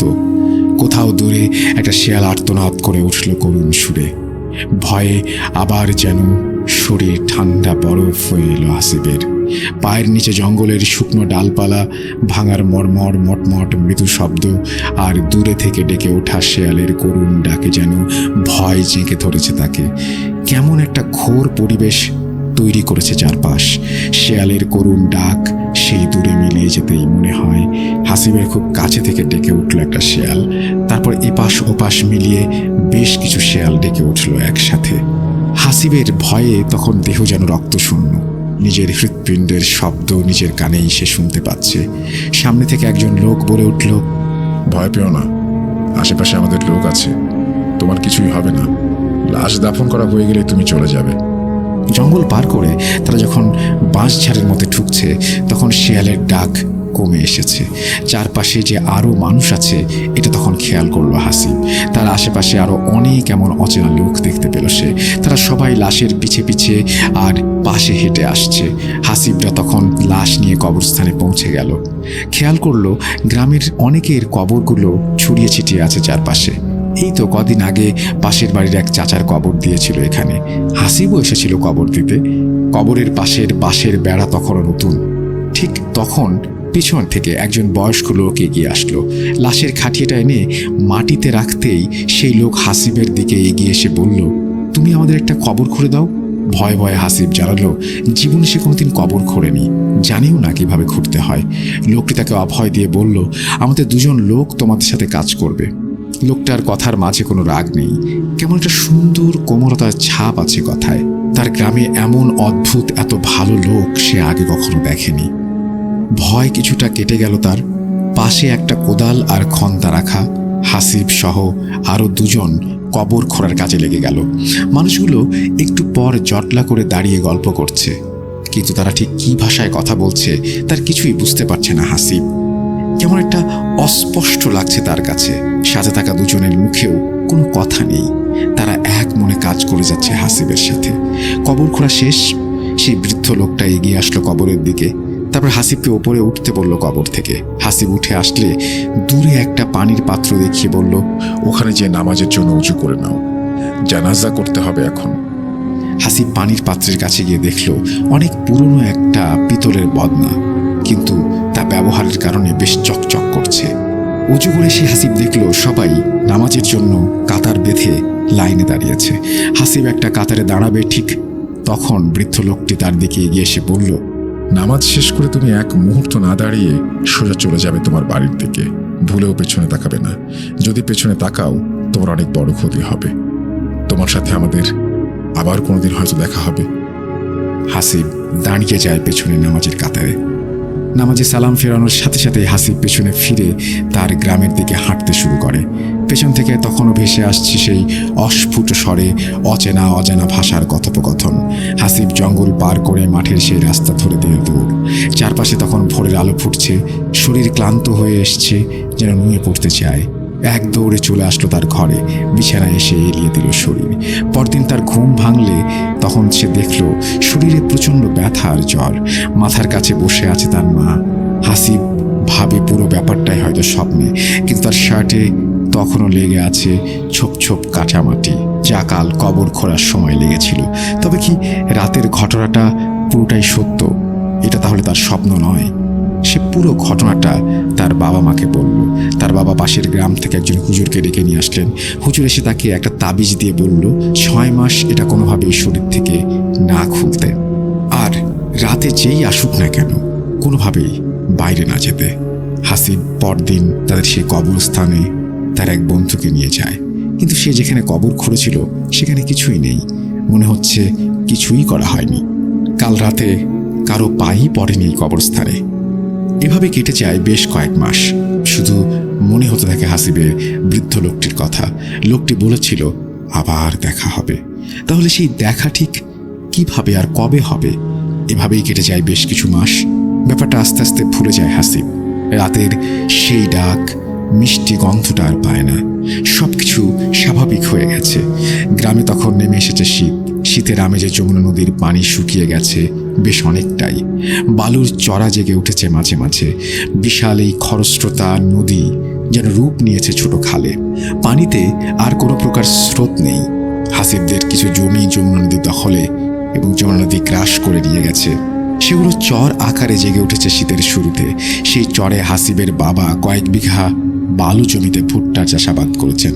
হাসিব প্রায়শই তার বাবার সাথে সেই ভুট্টার জমিতে গিয়ে কাজ করে। তাদের বাড়ি থেকে বের হয়ে নদী পার হয়ে ভুট্টার জমিতে যেতে হয়। নদীতে এখন পানি খুব অল্প, তবে হেঁটে পার হবার মতো অবস্থা নেই। ঘাটে একটা নৌকা বাঁধা আছে, সেটাতে করে পার হতে হয় এবং ওপারে চড়ায় নামতে হয়। আর এই খালের মতো হয়ে যাওয়া নদী দিয়ে 5 মিনিট দক্ষিণ দিকে নৌকা চালালে মেইন যে নদী সেখানে যাওয়া যায়। সেই নদীতে পানি বেশ ভালোই, আর স্রোতের টানও আছে মোটামুটি। রাতের খাবার খেতে বসে হাসিবের বাবা হাসিবকে জানায় কাল ভোরে নদী পার হয়ে ভুট্টার জমিতে যেতে হবে। ভোর থেকেই ভুট্টার জমিতে পানি দিতে হবে মেশিন দিয়ে, একদম দেরি করা যাবে না। একে তো বালি মাটি, তার উপরে অনেক জমি, দেরি করলে পানি নিতে পারবো না। এদিকে অনেকের জমি আছে, একবার কেউ পানি নেওয়া শুরু করলে সময় অনেক নষ্ট হবে। কিন্তু হাসিবের বাবার ঠান্ডা লেগে জ্বর এসেছে, তাই তিনি ছেলেকে বললেন, তুই কাল খুব ভোরে আলো ফোটার সাথে সাথে বের হয়ে যাবি।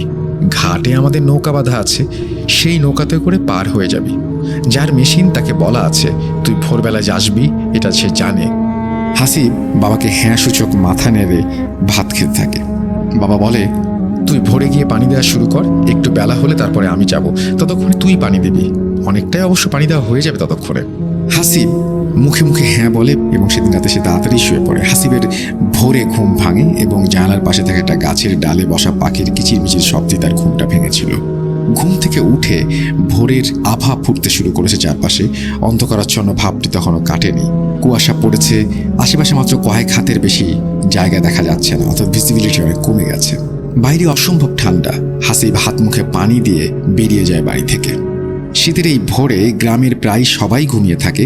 আশেপাশের কুয়াশার আড়ালে থাকা গাছ থেকে মাঝে মাঝে ভেসে আসে পাখির ডাক আর তাদের ডানা ঝাপটানোর শব্দ। গ্রামের মেঠোপথ শেষ করে হাসিব তখন নদীর ঘাটে এসে দাঁড়ালো। যখন নদীর ঘাটে এসে দাঁড়ালো তখন আশেপাশে কোনো মানুষের চিহ্ন নেই। আস্তে আস্তে নেমে গেল নৌকার দিকে। নদী এলাকায় ছোট থেকে বেড়ে ওঠা, তাই নৌকা চালানো বেশ ভালোই শিখেছিল হাসিব। এসব ঘাটে সাধারণত মাঝি থাকে না, গ্রামের প্রায় অনেকেরই নিজস্ব নৌকা আছে। হাসিব হেঁটে ঘাটে নামে এবং নৌকা বাঁধার জায়গায় নেমে আসে, কিন্তু তাদের নৌকা বাঁধা নেই। কুয়াশায় ভালো দেখাও যাচ্ছে না কিছু। হাসিব একটু সামনের দিকে এগিয়ে যায়, এগোতে দেখে তাদের নৌকা। মনে করে ঘাটে জায়গা ছিল না বলে বাবা হয়তো এখানে বেঁধে রেখে গেছেন। হাসিব নৌকাটা একটা ধাক্কা দিয়ে লাফ দিয়ে নৌকায় উঠে বসে। বইটা হাতে নিয়ে পাড়ের বালিতে ঠেকিয়ে সামনের দিকে এগিয়ে যায়। কি যে কুয়াশা পড়েছে আজ, কিছুই দেখা যাচ্ছে না সামনে। নৌকার এ মাথায় বসে নৌকার ও মাথা ঠিক করে দেখা যায় না। আবছা ধোয়াটে একটা ভাব ঘিরে ধরেছে তাকে। নৌকা সোজা চালিয়ে নদীটা পার হতে 4 থেকে 5 মিনিটের মতো লাগে। হাসিব খেয়াল করলো নদীর পানির ওপরে কুয়াশাগুলো কত সুন্দর করে কুণ্ডুরি পাকিয়ে যাচ্ছে। মনে হচ্ছে পানিগুলোকে বারবার ছুঁয়ে দিয়ে যাচ্ছে তারা। শীতকাল মানেই নদীর পানিতে কুয়াশার এক অপরূপ সৌন্দর্য। এসব খেয়াল করতে করতে নৌকার মাথার সামনের জায়গাটা কিছু একটার সাথে ধাক্কা খেয়ে আটকে গেল। হাসিবের মনে হলো নদী পার হয়ে সে ওপারে চলে এসেছে। সে বইটা হাতে নিয়ে নৌকার গোলয়ের ওপরে রাখে ও মাথার দিকে চলে যায়। মাথায় গিয়ে নৌকা থেকে নামতে যাবে, ঠিক তখনই সে খেয়াল করলো, আরে এটা তো তাদেরই ঘাট। মাত্রই তো এখান থেকে নৌকাটা নিয়ে এসে সে ওপারের জন্য যাবে বলে প্রস্তুতি নিল, চালাতে শুরু করলো, তাহলে আবার ঘাটে আসলো কি করে? একটু চিন্তার ভাঁজ পড়ল তার কপালে। পরক্ষণে সে বুঝতে পারল কুয়াশা আর নদীর সৌন্দর্য দেখতে গিয়ে হয়তো কখন সে নৌকার মাথা ঘুরিয়ে ফেলেছে নিজেই বুঝতে পারেনি। মনে মনে কিছু একটা ভেবে সে হেসেও উঠল। নৌকায় আবারও উঠল সে এবং চালাতে শুরু করলো। এবার সে দেখবে মাথা কই গিয়ে ঘুরে যায়, কিন্তু এত কুয়াশা যে ভালো করে কিছুই দেখা যাচ্ছে না।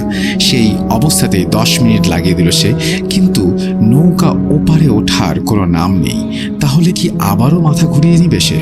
হাসিব বৈঠা নিয়ে মাথা ঘোরাতে গেল এবং আবারও সামনের দিকে এগোতে লাগলো নৌকা। কি একটা নৌকার সামনে ঘুরে গেল। হাসিব বৈঠা নৌকার ওপরে রেখে আবার সামনের দিকে হেঁটে নৌকার সামনের মাথায় এগিয়ে গেল, কিন্তু সেখানে কিছুই নেই, কিছুই দেখতে পাচ্ছে না। নৌকা যে নদীর কোন জায়গায় সেটাও বোঝা যাচ্ছে না। ভিজিবিলিটি নাই কুয়াশার কারণে, সামনে যতটুকু দেখা যায় ততটুকু পানি। হাসিব চিন্তা করলো এতক্ষণে তো ওপারে পৌঁছে যাওয়ার কথা। ঠিক তখনই হাসিবের চোখে পড়ল নৌকার অপর প্রান্ত, যেন ঘন কুয়াশার ওপরে উঠছে একগুচ্ছ কালো চুল। নাকে ভেসে আসছে পরিচিত সেই মিষ্টি গন্ধ। নৌকার অপর পাশে গলুইয়ের উপরে বসে ওঠে কে? ভালো করে তাকাতেই দেখলো সেই নারী মূর্তি। ডান হাত দিয়ে বাম হাতের কনুইয়ের ওপরে হাতড়ে দেখলো হাসিব। সর্বনাশ হয়ে গেছে, হুজুরের দেওয়া তাবিজটা তো নেই। হাসিব কি করবে ভেবে পাচ্ছে না। তার কি করা উচিত? তার কি নৌকা থেকে লাফ দেওয়া উচিত? না, তা ঠিক হবে না। শুনেছি পানিতে পড়ে গেলে নাকি মাথা ঠেসে ধরে। ভয়ে শরীর শক্ত হয়ে আসছে হাসিবের। হৃৎপিণ্ড যেন থেমে গেছে। অতি প্রাকৃত কিছু হয়ে যেতে পারে যে কোনো সময়। নারী অবয়বটা হাত বাড়িয়ে বৈঠা তুলে নিল, যেন গলা দিয়ে হাসিবের একটি আওয়াজও বের হচ্ছে না। তবু এত জোরে চিৎকার করছে যেন তার মাঝেই সে জ্ঞান হারিয়ে ফেলবে। এর মাঝেই ভেসে আসলো পানিতে বৈঠা ফেলার শব্দ। ভুঁ করে লুটিয়ে পড়লো হাসিব। লুটিয়ে পড়ার আগেই দেখলো অবয়বটা এক জায়গায় তাকিয়ে আছে তার দিকে, আর সবকিছু মিলেমিশে একাকার হয়ে গেছে। কত সময় কেটে গেছে জানা নেই হাসিবের। ঘোরটা তখনও কাটেনি। মাথার নিচে শক্ত ঠান্ডা কাঠের অনুভূতি জানান দিল, না, এটা স্বপ্ন নয়, সে যা দেখছে তা সত্যি। এখনো যা ঘটে চলেছে তাও সত্যি। এর মাঝে বিন্দু মাত্র কোনো সংশয় নেই। যেন কোনো কিছুই মিলতে চাইছে না। অতি কষ্টে চোখ মিলে দেখা যাচ্ছে শুয়ে থেকে নৌকা তখনও চলছে দুরন্ত গতিতে। চারপাশে কুয়াশার ভাবটা কেটে গেছে অনেকটাই, কিন্তু ঘন অন্ধকারাচ্ছন্ন চারপাশ মনে হচ্ছে গিলে খাচ্ছে তাকে। দুটো বন জঙ্গলের মতো কিছু পরিলক্ষিত হচ্ছে। চারিদিকে অনেক বেশি নিস্তব্ধ। আশেপাশে ঝোপঝাড় থেকে হঠাৎ হঠাৎ ভেসে আসছে সেদিন রাতের শেয়ালের করুণ আর্তনাদ। তা এক নিমিষেই মিলিয়ে যেতেই শোনা যাচ্ছে বড় কোনো পাখির টানা ঝাপটানোর শব্দ, আর নৌকা চলার জন্য তীব্র জলপ্রপাতের মতো হু হু অবিশ্রান্ত শব্দ। নৌকার অপর মাথার দিকে তাকাতেই ভয় করছে হাসিবের। জীবনের সব সাহস যেন শেষ হয়ে গেছে। কি করবে কিছুতেই ভেবে পাচ্ছে না হাসিব। আবার চোখ বন্ধ হয়ে আসছে হাসিবের। নিজের ইচ্ছাতে কোনো কিছু হচ্ছে না। শরীর যেন তার আর কথা শুনতে চাইছে না। আবার চোখ বন্ধ করলো সে।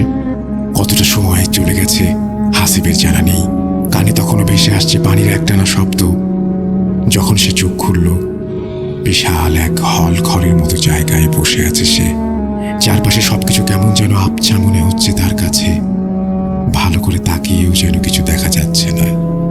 আগের মতোই অস্পষ্ট কিছু কথা ভেসে আসছে তার কানে। সামনে পাশে মনে হচ্ছে কেমন একটা কুয়াশার আস্তরণ ভেসে আছে। ঘরের খোলা একটা পরিবেশ। হাসি উঠতে চায়, কিন্তু শরীর তাতে সায় দেয় না। অগত্যা বসে বোঝার চেষ্টা করে কোথায় আছে সে। নিচের দিকে তাকিয়ে খেয়াল করে তার সামনের মেঝেতে প্রায় 3টা বাটিতে সুন্দর বাহারি রকমের ফল দিয়ে সাজানো। হাসিবের পেটে তখন প্রচণ্ড খিদে। খেতে ভয় হচ্ছে তার। কোথায় এসেছে, কি হচ্ছে কিছুই জানে না। সে বেশ চিন্তিত। এই রহস্যময় জগৎ থেকে কিভাবে বের হবে হাসিব। মনে হয় এক দৌড় দিয়ে বের হয়ে যায় এই কুয়াশা ফুঁড়ে, কিন্তু সেটা তো সম্ভব নয়। হাসিবের আস্তে আস্তে মনে পড়তে লাগলো, সে তো সকালে বাড়ি থেকে বেরিয়েছিল ভুট্টার জমিতে পানি দেওয়ার জন্য। তাহলে এখানে আসলো কিভাবে? উত্তর খুঁজতে গিয়ে সব মনে পড়ে যাচ্ছে হাসিবের। ভয়ে আবার জড়সড় হয়ে উঠল হাসিব। তবে কি এভাবেই মরতে হবে তাকে? এ থেকে বাঁচার কি কোনো উপায় নেই? ভয়ের একটা ঠান্ডা স্রোত বয়ে যায় হাসিবের শির দ্বারা দিয়ে। হঠাৎ সামনে থেকে ভেসে আসে একটা পরিচিত কণ্ঠস্বর। হাসিবের চিনতে অসুবিধা হয় না। বহু মাস আগে কবরস্থানে ঠিক এই কণ্ঠস্বর সে শুনেছিল। তার মনে পড়ল সেই বৃদ্ধ তাকে বলেছিল, আমাদের আবারও দেখা হবে। হাসিব এবার আরো ভয় পেয়ে যায়। এবার তার সাথে কি হবে, কি হচ্ছে কিছুই বুঝতে পারে না সে। কি করবে সে এখন? বৃদ্ধ লোকটি সেই সাদা ঘন কুয়াশাচ্ছন্ন আস্তরণ ভেদ করে হাসিবের সামনে এগিয়ে আসে। জানতে চায় হাসিবের শরীর এখন কেমন আছে। হাসিব ভয়ে কান্না জড়ানো কণ্ঠে বলে, আমাকে ছেড়ে দিন, আমাকে যেতে দিন বাড়িতে। আমি আমার মা বাবার কাছে যেতে চাই। বৃদ্ধ লোকটি তাকে অভয় দিয়ে বলল, ভয় নেই, তোমাকে তোমার বাড়িতে পৌঁছে দেওয়া হবে। তুমি এখন এই ফলগুলো খেয়ে নাও। সারাদিন কিছুই খাওনি। হাসিব জিজ্ঞেস করে, আমি এখন কোথায় আছি? চারপাশে এমন কেন? আমাকে এখানে কে নিয়ে এসেছে? ঠিক তখনই হাসিব পাশ থেকে একটা মেয়ের হাসি শুনতে পেল। মৃদু হেসে থেমে গেল মেয়েটি। লোকটি হাসিবের দিকে তাকিয়ে বলল, যে তোমাকে নিয়ে এসেছে সে আমার মেয়ে। তোমাকে তার ভালো লেগেছে বলে দুষ্টুমি করে তোমাকে এখানে নিয়ে এসেছে। তবে তুমি কোথায় আছো এটা জানার দরকার নেই, বা তুমি বুঝতেও পারবে না। তোমাকে তোমার ঠিকানায় রেখে আসা হবে। তোমার কোনো ক্ষতি হবে না। ভয়ের কিছু নেই, তুমি খেয়ে নাও। এরপরে লোকটি আবার যেন মিলিয়ে গেল। আবার দূরে থেকে ভেসে আসলো। লোকটি কারোর সাথে রাগান্বিত হয়ে কি যেন বলছে অন্য ভাষায়, যা বোঝার ক্ষমতা বা পরিস্থিতি কোনোটাই নেই হাসিবের। সামনের বাটি থেকে হাসিব কয়েকটা আঙুল মুখে তুলে নিল। এরপরে আর কিছুই মনে নেই তার। প্রচণ্ড ঠান্ডায় হাসিবের শরীর কাঁপছে। হিম ঠান্ডা হু হু বাতাস এসে লাগছে হাসিবের মুখে। চোখ খুলতেই একরাশ বালি ঝাপটা এসে লাগলো তার মুখে। ক্ষীণ হয়ে ভেসে আসছে পানির শব্দ। মনে হচ্ছে পানির ঢেউ এসে ধাক্কা দিচ্ছে কোনো পাড়ে। চোখ বন্ধ করে ফেলল হাসিব। হাত নাড়তেই বুঝতে পারল বালির মাঝে শুয়ে আছে সে। তাড়াতাড়ি করে উঠে বসলো হাসিব। চারপাশে ঘন কালো অন্ধকার। এক মুহূর্তের জন্য বুঝতে চেষ্টা করলো কোথায় আছে সে, কিন্তু কিছুতেই বুঝতে পারছে না এই ঘন কালো অন্ধকারের জন্য। কোন দিকে যাবে, কি করবে তাও বুঝতে পারছে না। হাসিব বসে হাত দিয়ে শরীরের বালিগুলো ছেড়ে নিল। সে বালির ওপরেই বসে আছে। চারিদিক হাত দিয়ে বুঝলো বালির ওপরের স্তর কেমন ভিজে ভিজে আছে। ঠান্ডা বাতাসটা আরো জোরালো হয়েছে, রীতিমতো হাসিবের শরীরে কাঁপুনি ধরিয়ে দিচ্ছে। ঠিক কতটা সময় কেটে গেছে হাসিবের তা জানা নেই। হঠাৎ দূর থেকে ভেসে আসছে আজানের শব্দ, খুব ক্ষীণ হয়ে বাতাসে ভেসে আসছে হাসিবের কানে। এরপর যেন আবার মিলিয়ে গেল শব্দটি। আবার সেদিন ভোরের মতো চারিদিকে ফুটে উঠল সকালের আভা। চারিদিক আবছা দেখা যাচ্ছে তখন। আর কিছু সময় কেটে যাওয়ার পর বেশ ভালো করে দেখা যাচ্ছে চারপাশ। হাসিব উঠে দাঁড়ালো। ঘন কুয়াশা যেন এই ফাঁকা জায়গা গিলে খেয়েছে। বেশি কিছু দেখা যাচ্ছে না চারপাশে। হাসিব একদিকে হাঁটতে শুরু করলো। কিছু দূর যেতেই তার সামনে পড়লো ভুট্টার জমি। এতক্ষণে হাসিব বুঝতে পারলো সে তার নদীর এপারে এসেছে। হাসিব উল্টো ঘুরে নদীর দিকে দিল দৌড়। কিছুটা সামনে গিয়েই দেখলো পরিচিত সেই নদী। সে কি তাহলে এতক্ষণ এগুলো স্বপ্ন দেখলো নদীর পাড়ে শুয়ে শুয়ে? আর এই স্বপ্ন যদি সে দেখবে তাহলে নদীর এপারে তার নৌকা এলো কিভাবে? তাহলে কি এতক্ষণ এগুলো স্বপ্ন দেখলো নদীর পাড়ে শুয়ে? আর স্বপ্ন যদি দেখবে তাহলে নদীর এপারে নৌকা এলো কিভাবে? নৌকা ছাড়া এপারে আসা সম্ভব নয়। আর কিছু ভাবতে পারছে না হাসিব। এত এত প্রশ্ন তার মাথা খারাপ করে দিচ্ছে। কিছুর উত্তর খুঁজে পাচ্ছে না। নদীর পাড়ে আবারও বালিতে বসে পড়ল হাসিব। সকালে যদি কেউ নৌকা নিয়ে এপারে আসে তবে তার সাথে হাসিবও চলে যাবে ওপারে। হাসিব বসে আছে বেশ কিছুক্ষণ। এর মাঝে এই নদী থেকে ভেসে আসলো বৈঠা চালানোর শব্দ। তাড়াতাড়ি করে উঠে দাঁড়ালো সে। আস্তে আস্তে কুয়াশার মাঝে দৃশ্যমান হতে থাকলো কালো ডিঙি নৌকা। হাসিব উৎকণ্ঠা নিয়ে তাকিয়ে আছে নৌকার দিকে। নৌকা থেকে এক ছেলে হাসিবকে দেখে চিৎকার করে উঠল, আরে হাসিব, এতদিন পরে তুই এখানে কোথা থেকে? প্রশ্ন শুনে চমকে উঠল হাসিব। এ তো তার গ্রামের পাশের বাড়ির বড় ছেলে। হাসিব তাকে বলল, আমাকে আগে বাড়ি নিয়ে যা ভাই। ছেলেটি হাসিবকে নৌকায় উঠতে বলল। হাসিব নৌকায় উঠলে নৌকার মাথা ঘুরিয়ে বৈঠা চালাতে শুরু করলো ছেলেটি। আর তাকে জানালো গত 3 দিন ধরে তার কোনো খোঁজ নেই। চাচা বলল সেদিন তোর সকালে এসে নাকি জমিতে পানি দেওয়ার কথা। সকালে দেখলো তুই বাসায় নেই। চাচা ভাবলো তুই পানি দিতে এসেছিস, কিন্তু নদীর ঘাটে এসে দেখলো এবারে নৌকা বাঁধা। চাচা নৌকা নিয়ে পরে যেয়ে শোনে তুই নাকি পানি নিতেই আসিসনি। এরপর থেকে আর তোর কোনো খোঁজ নেই। চাচা চাচি একবারে ভেঙে পড়েছে তোর জন্য। এতদিনে তুই কোথায় ছিলি? হাসিব চিন্তা করতে পারে না। 3 দিন মানে 3 দিন ধরে আবার কোথায় ছিল? কিছুই তো মনে নেই তার। শুধু মনে আছে লোকটাকে সে আবার দেখছে। হাসিব কোনো উত্তর দেয় না। এর মাঝে নৌকা এসে ধাক্কা খায় ঘাটে। হাসিব নৌকা থেকে নেমে বাড়ির দিকে দৌড় দেয়। বাড়িতে পৌঁছে উঠোন থেকে মাকে জোরে জোরে ডাক দিতে থাকে। হাসিবের মা বাবা দৌড়ে বের হয়ে আসে। আশেপাশের বাড়ির অনেকেই বের হয়ে আসে। সবাই তার কাছে জানতে চায় কি হয়েছিল তার, আর এই 3 দিন সে কোথায় ছিল। হাসিব কিছুই বলতে পারে না তাদের। সে নিজেও বিশ্বাস করতে পারছে না সে 3 দিন হলো নির্দেশ ছিল। তার তো মনে আছে 1 ঘন্টা কোথাও আটকে ছিল। আর মা তাকে ঘরে নিয়ে যায়। সকালের খাওয়া শেষ করে হাসিব তার মাকে পুরো ঘটনা জানায়। হাসিবের মা তাকে জানায়, তুই সেদিন চলে যাওয়ার পরে আমি তোর বিছানা গোছাতে এসে দেখি তাবিজটা পড়ে আছে বিছানার মাঝে। হাসিব তার বাবা মাকে পুরো ঘটনা জানায়। হাসিবের বাবা বিকেলে একজন হুজুর ডেকে নিয়ে আসে। তিনি হাসিবকে দেখে সবকিছু শুনে বলেন, এটা জিনদের কাজ, আর ওই মেয়েটা তোমাকে পছন্দ করে তাই তোমাকে নিয়ে গিয়েছিল, কিন্তু তার বাবা তার সাথে রাগারাগি করে তোমাকে আবার দিয়ে গেছে। কিন্তু তারা তোমাকে ঠিক কিছু খাইয়েছে, যার কারণে তুমি সময় গুলিয়ে ফেলেছ। গত 3 দিন কোথায় ছিলে কিছুই বুঝতে পারোনি। তুমি এই 3 দিন কোথায় ছিলে এটা বুঝতে পারবেও না। তুমি কি আজান শুনেছিলে এই 3 দিনে? হাসিব উত্তর দেয়, আমি এই 3 দিন কোনো আজান শুনিনি। এমনকি আমি যে 3 দিন ধরে সেখানে এটাও বুঝিনি। আমার শুধু কয়েক মুহূর্তের কথাই মনে আছে। হুজুর বলে, তারা ভালো, তারা তোমার কোনো ক্ষতি করেনি, ভয়ের কিছু নেই। তোমার শরীর বন্ধ করে দিচ্ছি, নিয়মিত নামাজ পড়বে, দোয়া পড়ে ঘুমাবে, আর সমস্যা হবে না। এরপর কেটে যায় অনেকগুলো বছর। হাসিব তখন মেডিকেলে চান্স পায়। এর মাঝে তার তেমন কোনো কিছু ঘটেনি। বেশ ভালোই কাটছিল সময়। পেছনে সেই ভয়াল রাতগুলো ভুলে যেতেই বসেছিল। মানব দেহ নিয়ে যেহেতু পড়া, এই সম্পর্কে যতটা ভালো জানা যায় তার সর্বোচ্চ চেষ্টা করছে সে। তাই সে স্যারকে বলে মর্গে কোনো পোস্টমর্টেম হলে মাঝে মাঝে সেখানে উপস্থিত থাকার ব্যবস্থা যেন করে দেয় সে। বিভিন্ন সময়ে বিভিন্ন লাশের মৃত্যু রহস্য নিয়ে বেশ আগ্রহ থাকতো তার। সেই সুবাদে মর্গের ডোম আর দারোয়ানদের সাথে বেশ ভালোই খাতির জমে যায়। হঠাৎ একদিন তার স্যারের সাথে দেখা এক ছুটির সময়ে। মেডিকেল কলেজ কদিন বন্ধ, প্রায় সবাই চলে গেছে গ্রামে। হাসিব কথায় কথায় স্যারের কাছে জানতে পারল মর্গে একটা মেয়ের পোস্টমর্টম হবে কাল। স্যার নিজেও থাকবেন তখন, সেও যদি চায় থাকতে পারে। হাসিব কিছু না ভেবেই সানন্দে রাজি হয়ে গেল। সারাদিন কাজ থাকবে, তাই রাত 9টার দিকে পোস্টমর্টম শুরু হবে বলে হাসিবকে জানিয়ে দিল। আর নির্দিষ্ট সময়ের মাঝে যেন হাসিব মর্গে উপস্থিত হয়, এটাও বলে স্যার চলে গেলেন। হাসিব ভেবেছিল রাতে সে বাড়ি চলে যাবে, কিন্তু স্যার নিজে থাকবেন, অনেক কিছুই জেনে নেওয়া যাবে তখন।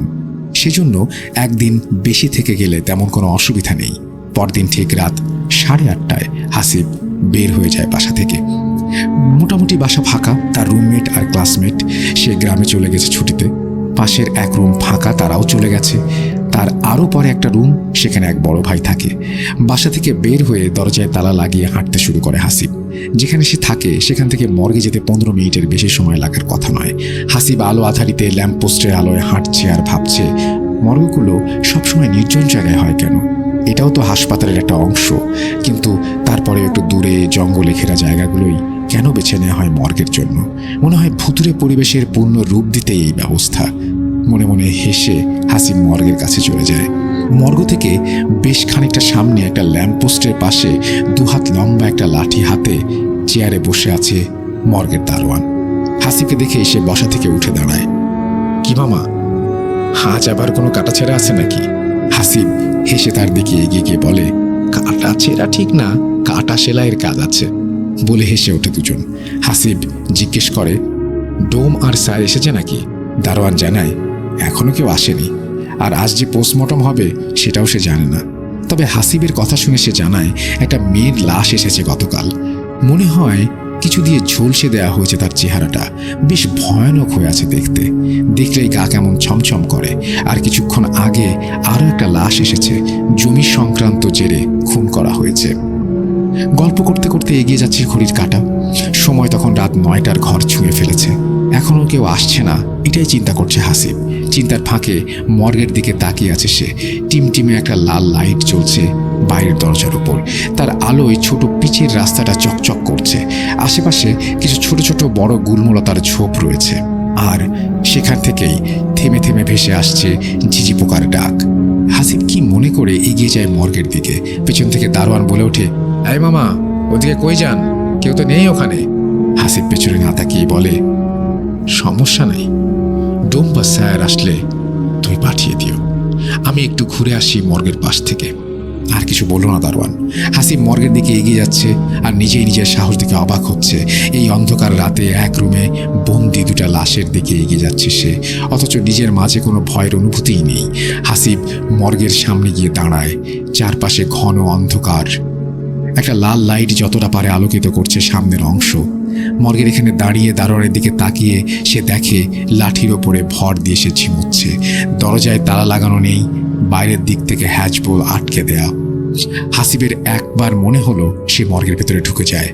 একা মর্গের ভেতরে যাওয়ার অভিজ্ঞতা কেমন এটা দেখার লোভ সামলাতে পারছে না সে। হাত বাড়িয়ে খুলে ফেলল ঘরের দরজা।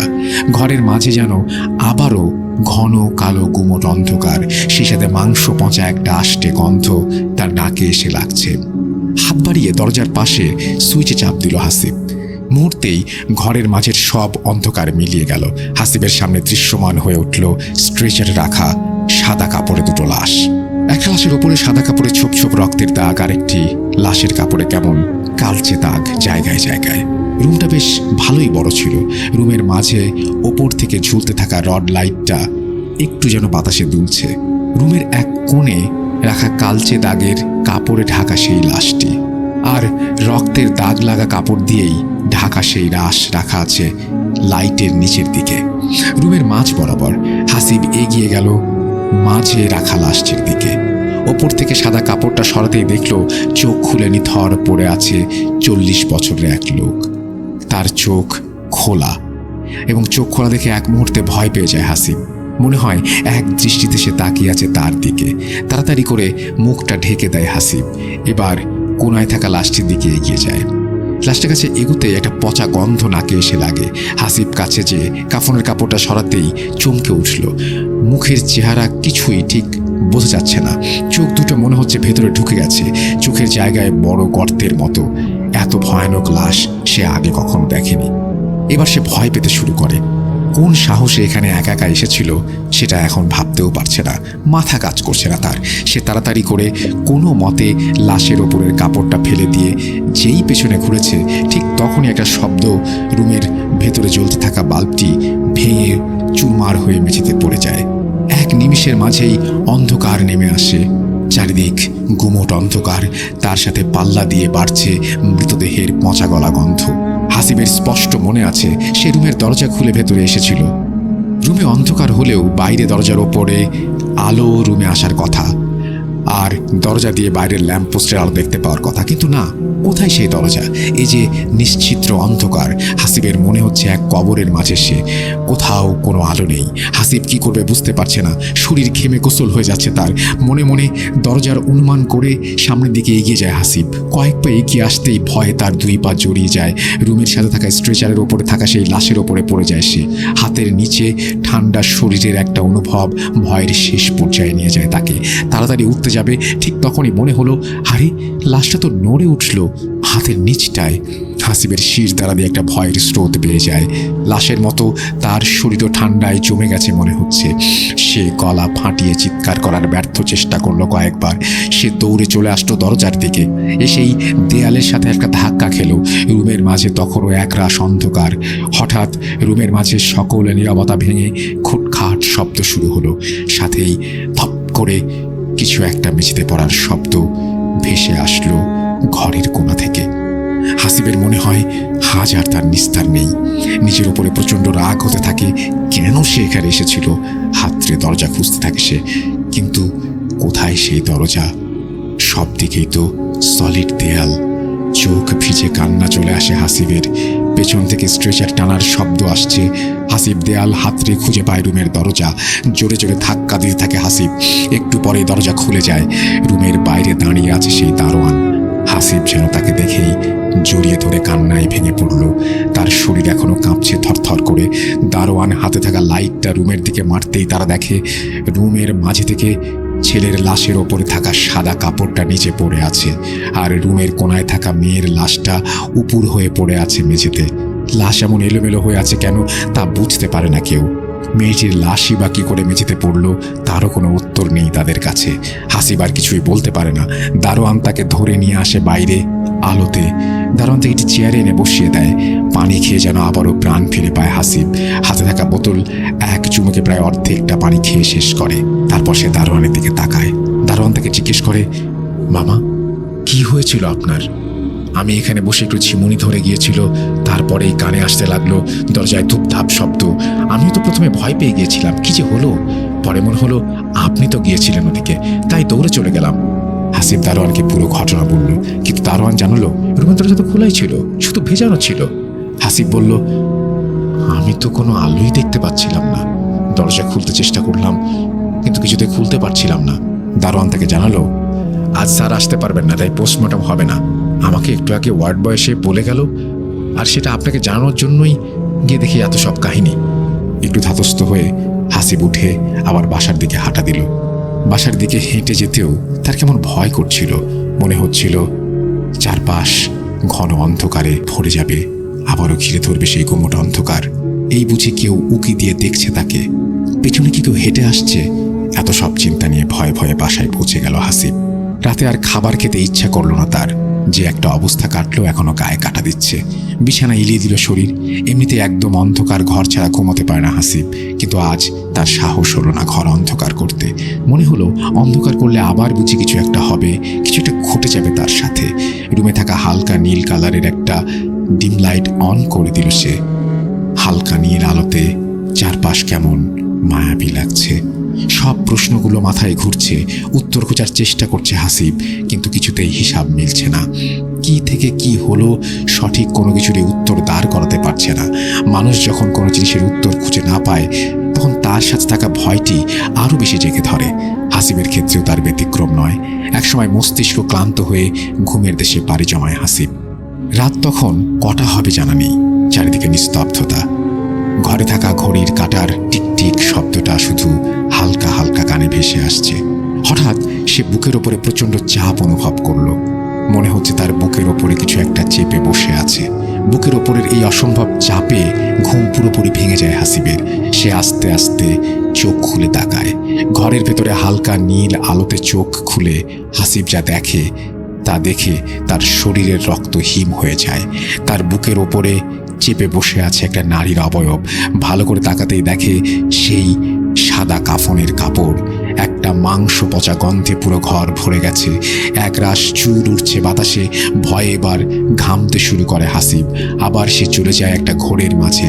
সে কি আসলে বাস্তবে এটা দেখছে, নাকি এটা কোনো স্বপ্ন? আজও তার শরীর সায় দিচ্ছে না তার সাথে। অনেক চেষ্টা করেও হাত পা কিছুতেই নাড়াতে পারছে না হাসিব। এমনকি তার গলা দিয়েও কোনো শব্দ বের হচ্ছে না। হাসিব নিজের সব শক্তি দিয়ে চিৎকার করার চেষ্টা করলো, কিন্তু গলা দিয়ে কোঙানির মতো আওয়াজও বের করতে পারল না। আর তখনই মেয়েটি তার দিকে তাকায়, হাসিবের দিকে এগিয়ে আসে। কি ভয়ানক সেই মুখ! মুখের কিছু জায়গায় মাংস যেন খসে পড়ছে, চামড়া ঝুলে গেছে অনেক জায়গায়। চোখ দুটো যেন অন্তহীন গর্ত, যেন কেউ কোঠর থেকে বের করে নিয়ে এসেছে চোখ দুটিকে। লাশ কাটা ঘরের স্ট্রেচারে শুয়ে থাকা সেই মেয়েটি যেন চেপে আছে তার বুকের ওপর। মেয়েটি ভাবলেশীনভাবে তাকিয়ে দুইটা হাত উঁচু করে এগিয়ে দেয় হাসিবের গলার দিকে। হাতের চামড়া দেখে এতটাই ফ্যাকাশে মনে হচ্ছিল, নীল আলোতেও মনে হচ্ছিল তার শরীরে কোনো রক্ত অবশিষ্ট নেই। হঠাৎ হাত দুটি এসে চেপে ধরে হাসিবের গলা। হাসিব প্রাণপণে হাত দুটো দিয়ে চেপে ধরে মেয়েটির হাত। জোরে চিৎকার করে বাঁচার আপ্রাণ চেষ্টা করতে থাকে। তার মনে হচ্ছে সে এবার মারা যাচ্ছে। চোখ দুটি বন্ধ হয়ে আসবে হাসিবের। চোখের পাতা মিলিয়ে যাওয়ার আগে হাসিব দেখে মেয়েটি এখনো চেপে বসে আছে তার বুকে, আর তার গলা চেপে ধরে আছে। বুকের উপরে প্রচণ্ড ব্যথা অনুভব করে হাসিব। সকালে তার ঘুম ভাঙল পাশের রুমে থাকা বড় ভাইয়ের ডাকে।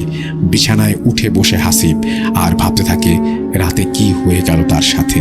সে কি আসলেই স্বপ্ন দেখছে, নাকি সত্যি রাতে মর্গের সেই মেয়েটি এসেছিল?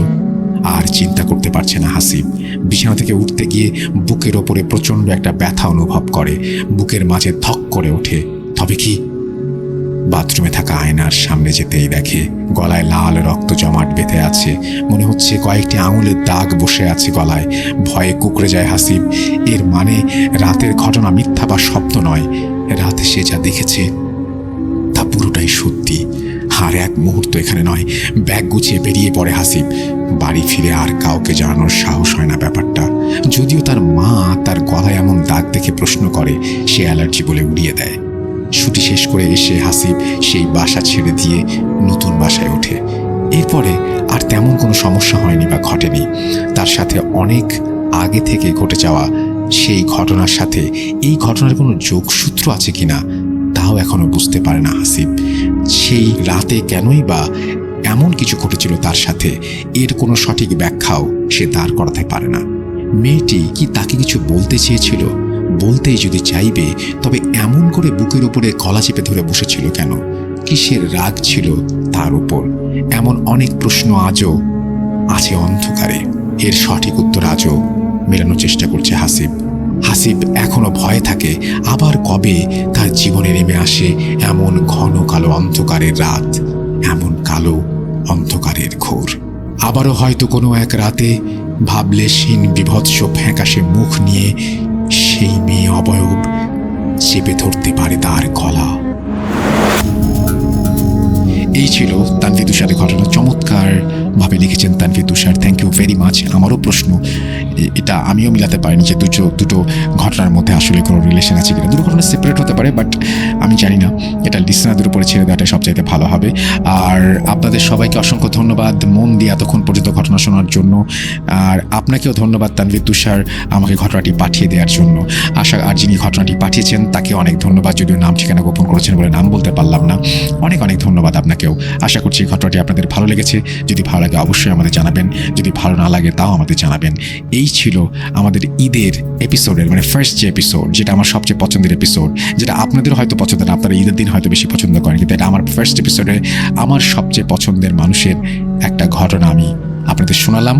এবং আরও একটা পছন্দের মানুষ আমাদের আসছে। আসলে আমার পছন্দের মানুষের তালিকাটা খুব বেশি লম্বাও না, আবার খুব বেশি সংক্ষিপ্তও না। সো আমি জানাবো এরপরে কারা কারা থাকছে। অবশ্য আপনারা জেনে গেছেন ফেসবুকে, তারপরে যারা যারা জানেন না তাদেরকে জানাবো। যাই হোক, আমরা চলে যাব আমাদের পরবর্তী ঘটনায়।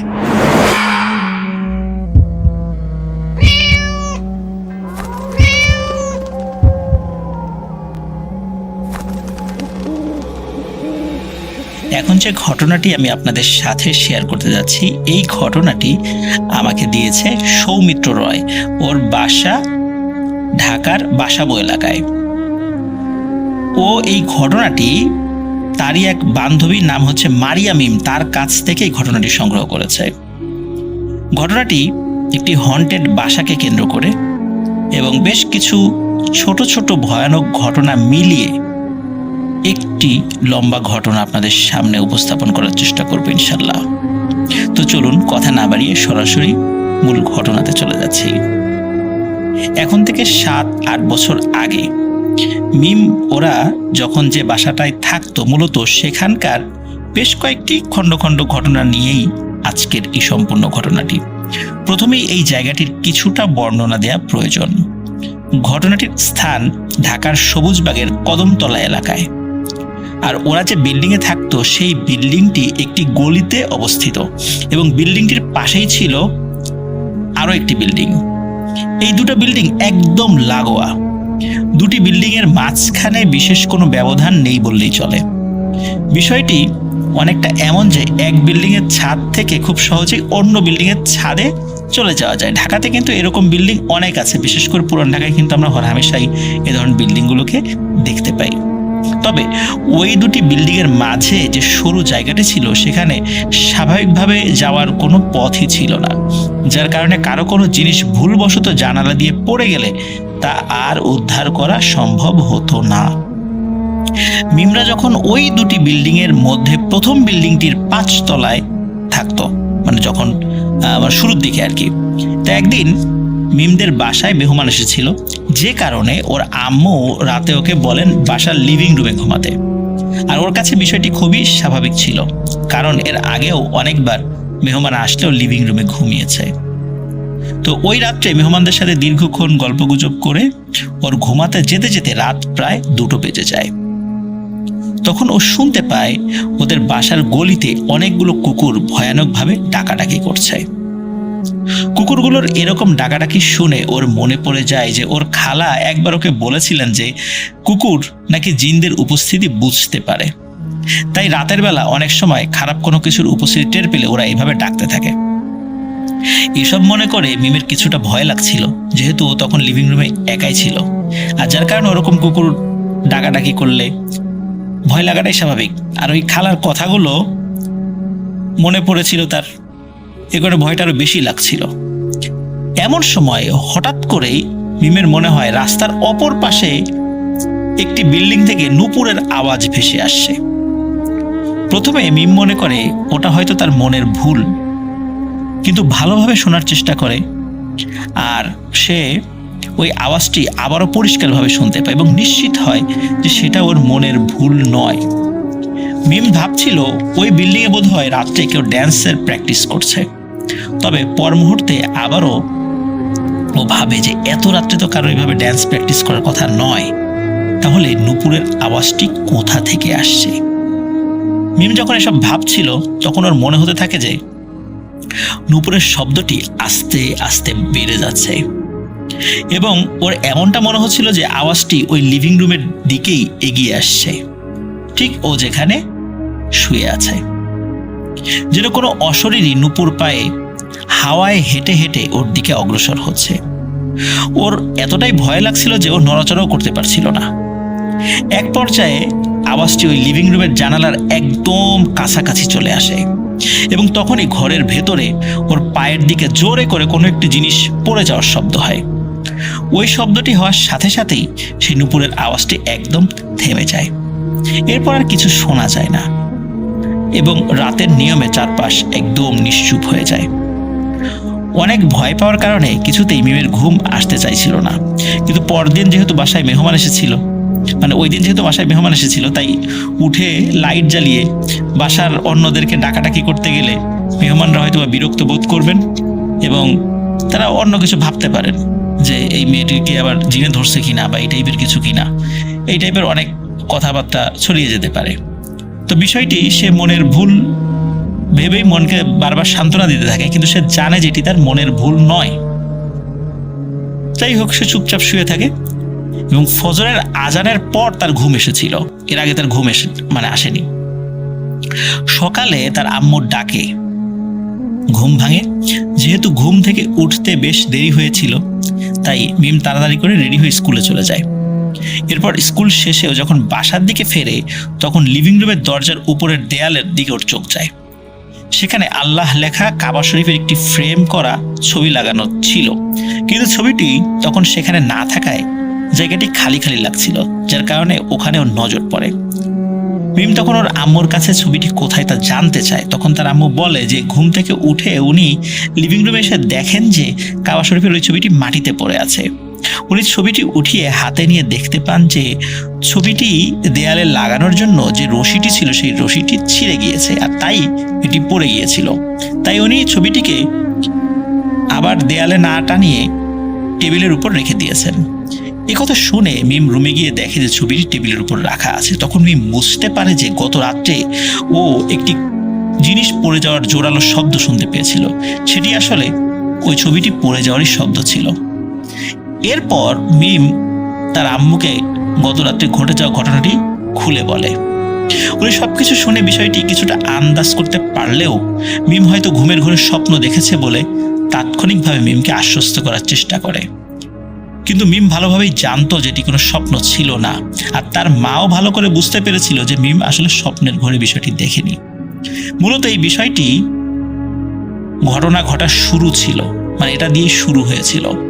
যাই হোক, এই ঘটনা কয়েকদিন পর ওই বিল্ডিং এর দ্বিতীয় তলার একজন আন্টি মিমের আম্মুর সাথে গল্প করতে আসেন।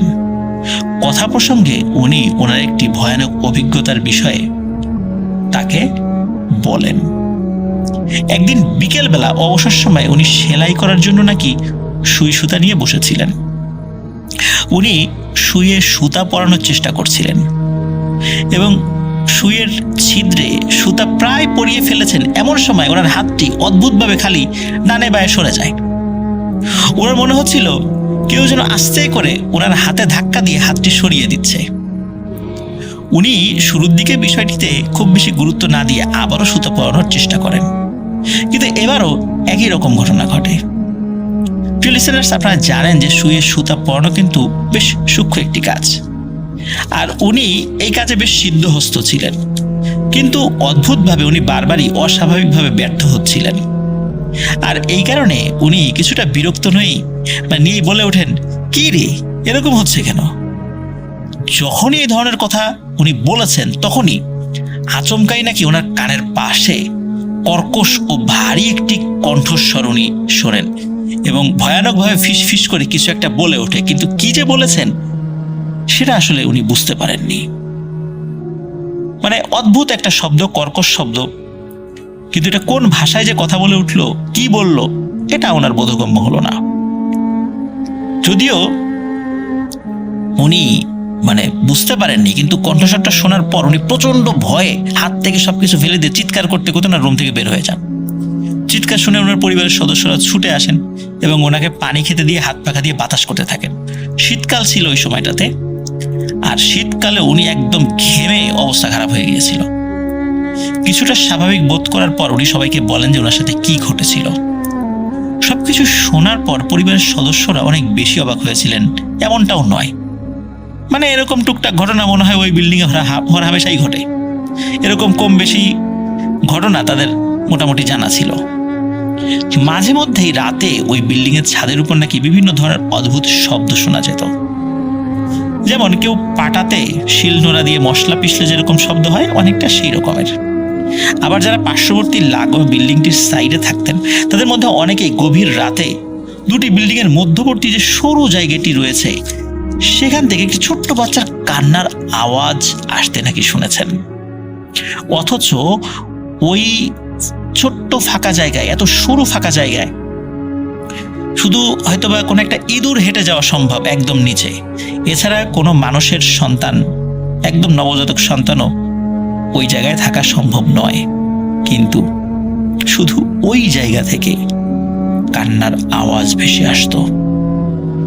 মিমের সাথে ওই ঘটনাটি ঘটার বেশ কয়েক মাস পর ওরা পাশের বিল্ডিংটাতে শিফট হওয়ার সিদ্ধান্ত নেয়। ওই বিল্ডিং এ আগে থেকেই মিমের চাচারা থাকতেন, তো ওরা যখন ওই বিল্ডিং এ একটি ফ্ল্যাট খালি পায় তখন ওরা সেখানে শিফট হয়ে যায়। নতুন বাসায় শিফট হওয়ায় বেশ কিছুদিন মোটামুটি কোনো সমস্যা হয়নি। তবে এর কিছুদিন পরে আর কি, মিম একদিন স্কুল থেকে ফিরে বাসায় ঢুকতে যাবে, এমন সময় ওদের পাশের ফ্ল্যাটে যে আন্টি থাকতেন উনি দরজা খুলে বের হয়ে মিমকে বিভিন্ন অসংলগ্ন কথাবার্তা বলতে থাকেন। ওনার আচরণ ছিল একদমই একটি ছোট বাচ্চার মতো। একে তো ওই বাসায় নতুন, তারা এসেছে, তারপর ভালো করে কাউকে চেনেও না, তার উপর ওই আন্টি এরকম আচরণ দেখে সে কিছুটা ভয় পেয়ে তাড়াতাড়ি ঘরে ঢুকে দরজা লাগিয়ে দেয়। পরবর্তীতে মিম যখন ওর আম্মুকে ওই আন্টির বিষয়ে বলে, তখন উনি অন্য এক প্রতিবেশীর কাছ থেকে ওই আন্টির বিষয়ে জানতে চান। তখন জানতে পারেন উনি মানসিক অসুস্থতায় ভুগছেন, যার কারণে নাকি অনেকের সাথে এই ধরনের ব্যবহার করেন, ছোট বাচ্চার মতো আচরণ করেন, ঠিক একটা বাচ্চা মানুষ যেভাবে আচরণ করে। ওই প্রতিবেশীর কথা শুনে মিমের আম্মু বুঝতে পেরেছিলেন যে উনি ওই আন্টি সম্পর্কে এমন কোনো কথা আরো জানেন যেটা হয়তো তাকে বলতে চাচ্ছে না। তো যাই হোক, ভদ্রতার খাতিরে ওনাকে আর তেমন কিছু জিজ্ঞেসও করেনি। কিন্তু আরো ভয়ানক ঘটনা কিন্তু সামনে ছিল। একদিন দুপুরে হঠাৎ করে মিমদের পাশের ফ্ল্যাট থেকে চেঁচামেচির আওয়াজ শুনে ওরা দরজা খুলে দেখে যে ওই বিল্ডিং এর অনেকেই সেখানে উপস্থিত হয়েছে। মিমরাও কৌতূহলবশত সেখানে গিয়ে দেখে যে ওই যে আন্টি আগের দিনের মতোই উচ্চস্বরে বাচ্চাদের মতো বিভিন্ন অসংলগ্ন কথাবার্তা বলছেন। কিন্তু যখনই উনি ওখানে মিমকে দেখতে পান তখনই দৌড়ে গিয়ে খপ করে মিমের হাত চেপে ধরেন এবং বলেন যে, এই মেয়ে আমার সাথে আসো, সোফায় বসো। তার পাশে সোফায় বসান। মিম খুবই অস্বস্তি বোধ করছিল এবং ভয় পাচ্ছিল, কিন্তু চুপচাপ সে ওই সোফায় বসে পড়ে, কোনো কথা বলছিল না। আর সোফায় বসার পরপরই ওই আন্টি আবারও অসংলগ্ন কথাবার্তা বলতে থাকেন, যে কথার আগা মাথা কিচ্ছু নেই। তখন উপস্থিত সবাই বিভিন্ন ধরনের কথা বলে একটি বাচ্চাকে যেভাবে বোঝানো হয় সেভাবে ওনাকে শান্ত করার চেষ্টা করে। বলে রাখা ভালো যে ওনার একটি মেয়ে ছিল যে এতক্ষণ খাটের পাশে দাঁড়িয়ে একদম চুপ করে সবকিছু শুনছিল। ওই আন্টি যখন কিছুটা শান্ত হলেন তখন সবাই ওই মেয়েটিকে বলে, যেহেতু ওই আন্টি অনেকটা অসুস্থ যেহেতু, তাই ওনাকে বিভিন্ন কাজে ওই মেয়ে যেন সহযোগিতা করে। একথা শোনা মাত্রই মেয়েটি চোখ বড় বড় করে খুব ভয়ানকভাবে সবার দিকে কিছুক্ষণ তাকিয়ে থাকে। নিজের মাকে সাহায্য করবে কথা বলার ফলে সে মনে হয় খুব বিরক্ত হয়েছে, রাগও হয়েছে এবং অবাকও হয়েছে। এরপর ওই রুম থেকে সে বের হয়ে বারান্দায় চলে যায়। কয়েকদিন পর মিমের চাচি যখন ওদের বারান্দায় এসেছিলেন তখন উনি জানান যে ওই আন্টি এবং ওনার মেয়ের উপর নাকি বেশ কয়েকটি ভয়ানক জিনের আছর রয়েছে।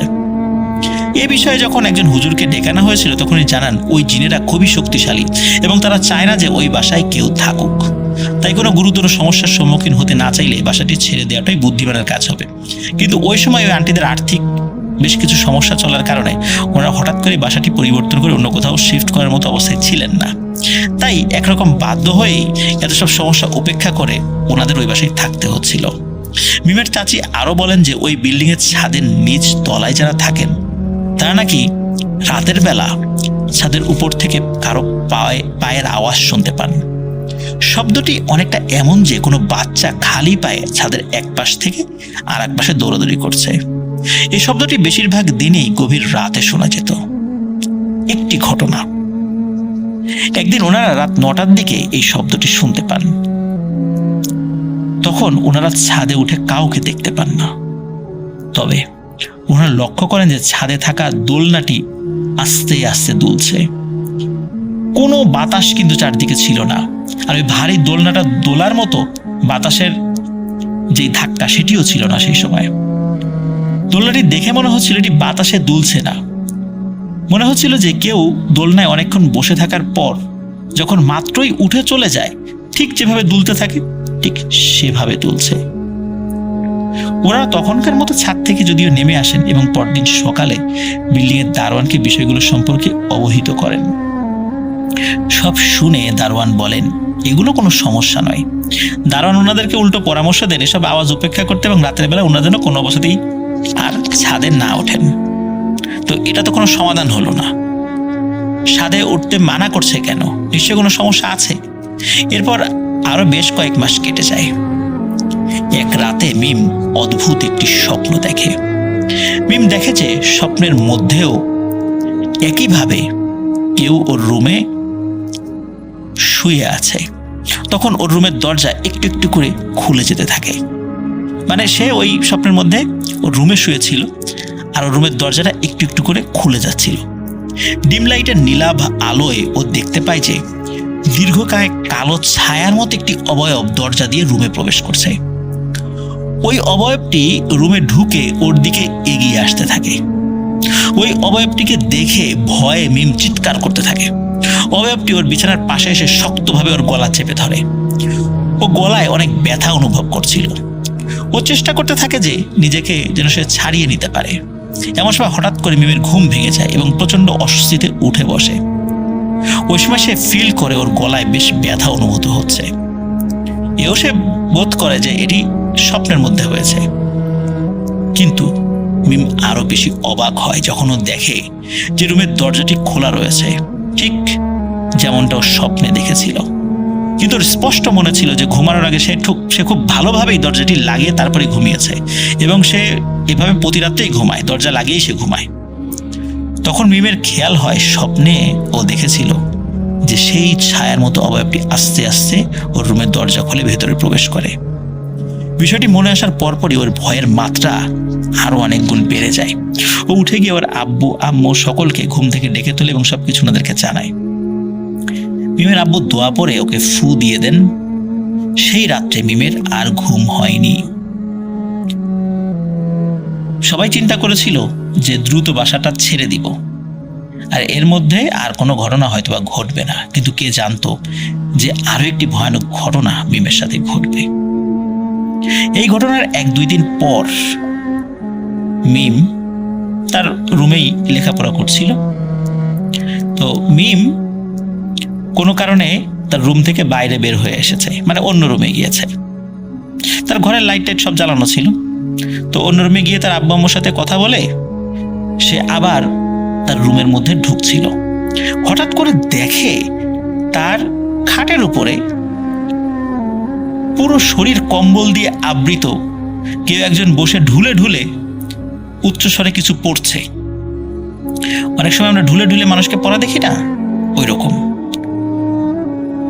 ওই সময় কিন্তু শীতকাল আবার ছিল না, শীতকাল চলে গিয়েছিল। তখন কম্বলটা যে কোথা থেকে এলো সে বুঝতে পারছে না, কারণ কম্বলটা তার রুমেই ছিল কিন্তু অন্য জায়গায় রাখা ছিল, গায়ে দেওয়ার জন্য নয়। তো ওই কম্বলটা মানে তাদের ঘরের কম্বলটাই, ওইটা তার রুমেই ছিল। ওই কম্বলটা দিয়ে পুরো শরীর আবৃত করে এরকম ঢুলে ঢুলে পড়ছে আর গলার আওয়াজটা ছিল বেশ কর্কশ এবং গড় গড় গড় গড় করছে, এরকম একটা কি যে পড়ছে কিছু বোঝা যাচ্ছে না। তো মিম চিন্তা করে কি ব্যাপার, ঘরের মধ্যে এটা কোত্থেকে আসলো। তার অন্য ভাই বোনরা আবার এসে এরকম করে পড়ছে না তো, বা তাকে ভয় দেখানোর চেষ্টা করছে না তো। তো সে একটু ভয়ে ভয়ে কি করে কম্বলের এক পাশ ধরে এক ঝটকায় কম্বলটি সরিয়ে ফেলে। আর সরিয়ে ফেলার সাথে সাথে দেখে ওই কম্বলের মধ্যে কিচ্ছু নেই, শুধু মনে হলো একটা কালো ছোট্ট একটা ছায়ার মতো ধপ করে জানালা দিয়ে বের হয়ে চলে গেল। এই দৃশ্য দেখার সাথে সাথে মিম চিৎকার দিয়ে সেন্সলেস হয়ে পড়ে যায়। কেন এরকম ভয়ানক একটি ঘটনা আসলে ওর সাথে যে বাস্তবে ঘটে যাবে এটি আসলে কেউ বুঝতে পারেনি। এই ঘটনা ঘটার পরেই তার বাবা সিদ্ধান্ত নেয় আর নয়, মাস শেষ হওয়ার আগেই দ্রুত ওই বাসাটি ছেড়ে দিতে হবে। কিন্তু হঠাৎ করেই তো ভালো বাসা আসলে পাওয়াটা অনেক কঠিন। কিন্তু যত কঠিনই হোক আরো গুরুতর ক্ষতি হয়ে যাওয়ার আগেই এই বাসা ত্যাগ করতে হবে। তো সেই বাসাটি ছেড়ে দেওয়ার সিদ্ধান্ত চূড়ান্ত হওয়ার পর একদিন ওদের বাসার যে কাজের মহিলা সে যখন কাজে আসে তখন মিমের আম্মু ওই মহিলাকে পুরো বিষয়টি জানান এবং বলেন যে ওরা যে নতুন বাসায় শিফট হবে সেখানে যদি ওই মহিলাটি কাজে যেতে পারে তাহলে মিমের আম্মু ওই মহিলাকে কাজে বহাল রাখবেন। তখন ওই কাজের খালা বা বুয়া এই বাসা ছেড়ে দেওয়ার যখন কারণ জানতে চায় তখন মিমের আম্মু হালকাভাবে ওনাকে বিষয়গুলো বলেন। সব শুনে ওই কাজের খালা বলেন ওদের বাসাটি যে গলিতে অবস্থিত ওই গলির রাস্তাটিকে এই রাস্তাটা ঘিরে নাকি অনেক ভয়ের বিষয় রয়েছে। এবং এলাকার অনেকেই নাকি বিষয়টি সম্পর্কে জানেন। ওই সময় মিম সোফায় বসে টিভি দেখছিল। তো কাজের খালার মুখে কথা শুনে ও বিষয়টি সম্পর্কে খালার কাছে জানতে চায়। তখন খালা বলেন একটি ভয়ানক ব্যাপার। তিনি বলেন ওই এলাকার অনেকেই গভীর রাত্রে এই রাস্তা দিয়ে চলার সময় নাকি দেখেছে রাস্তার পাশে একটি লাল শাড়ি পরা বউ ঘোমটা দিয়ে বসে আছে। তারা যখনই সেই মহিলাটিকে অতিক্রম করে হেঁটে সামনের দিকে এগিয়ে যাওয়ার চেষ্টা করে, তখন নাকি সেই মহিলা পেছন থেকে খুবই মিষ্টি গলায় ডাক দেয় এবং বলে, আমাকেও সাথে নিয়ে যাও।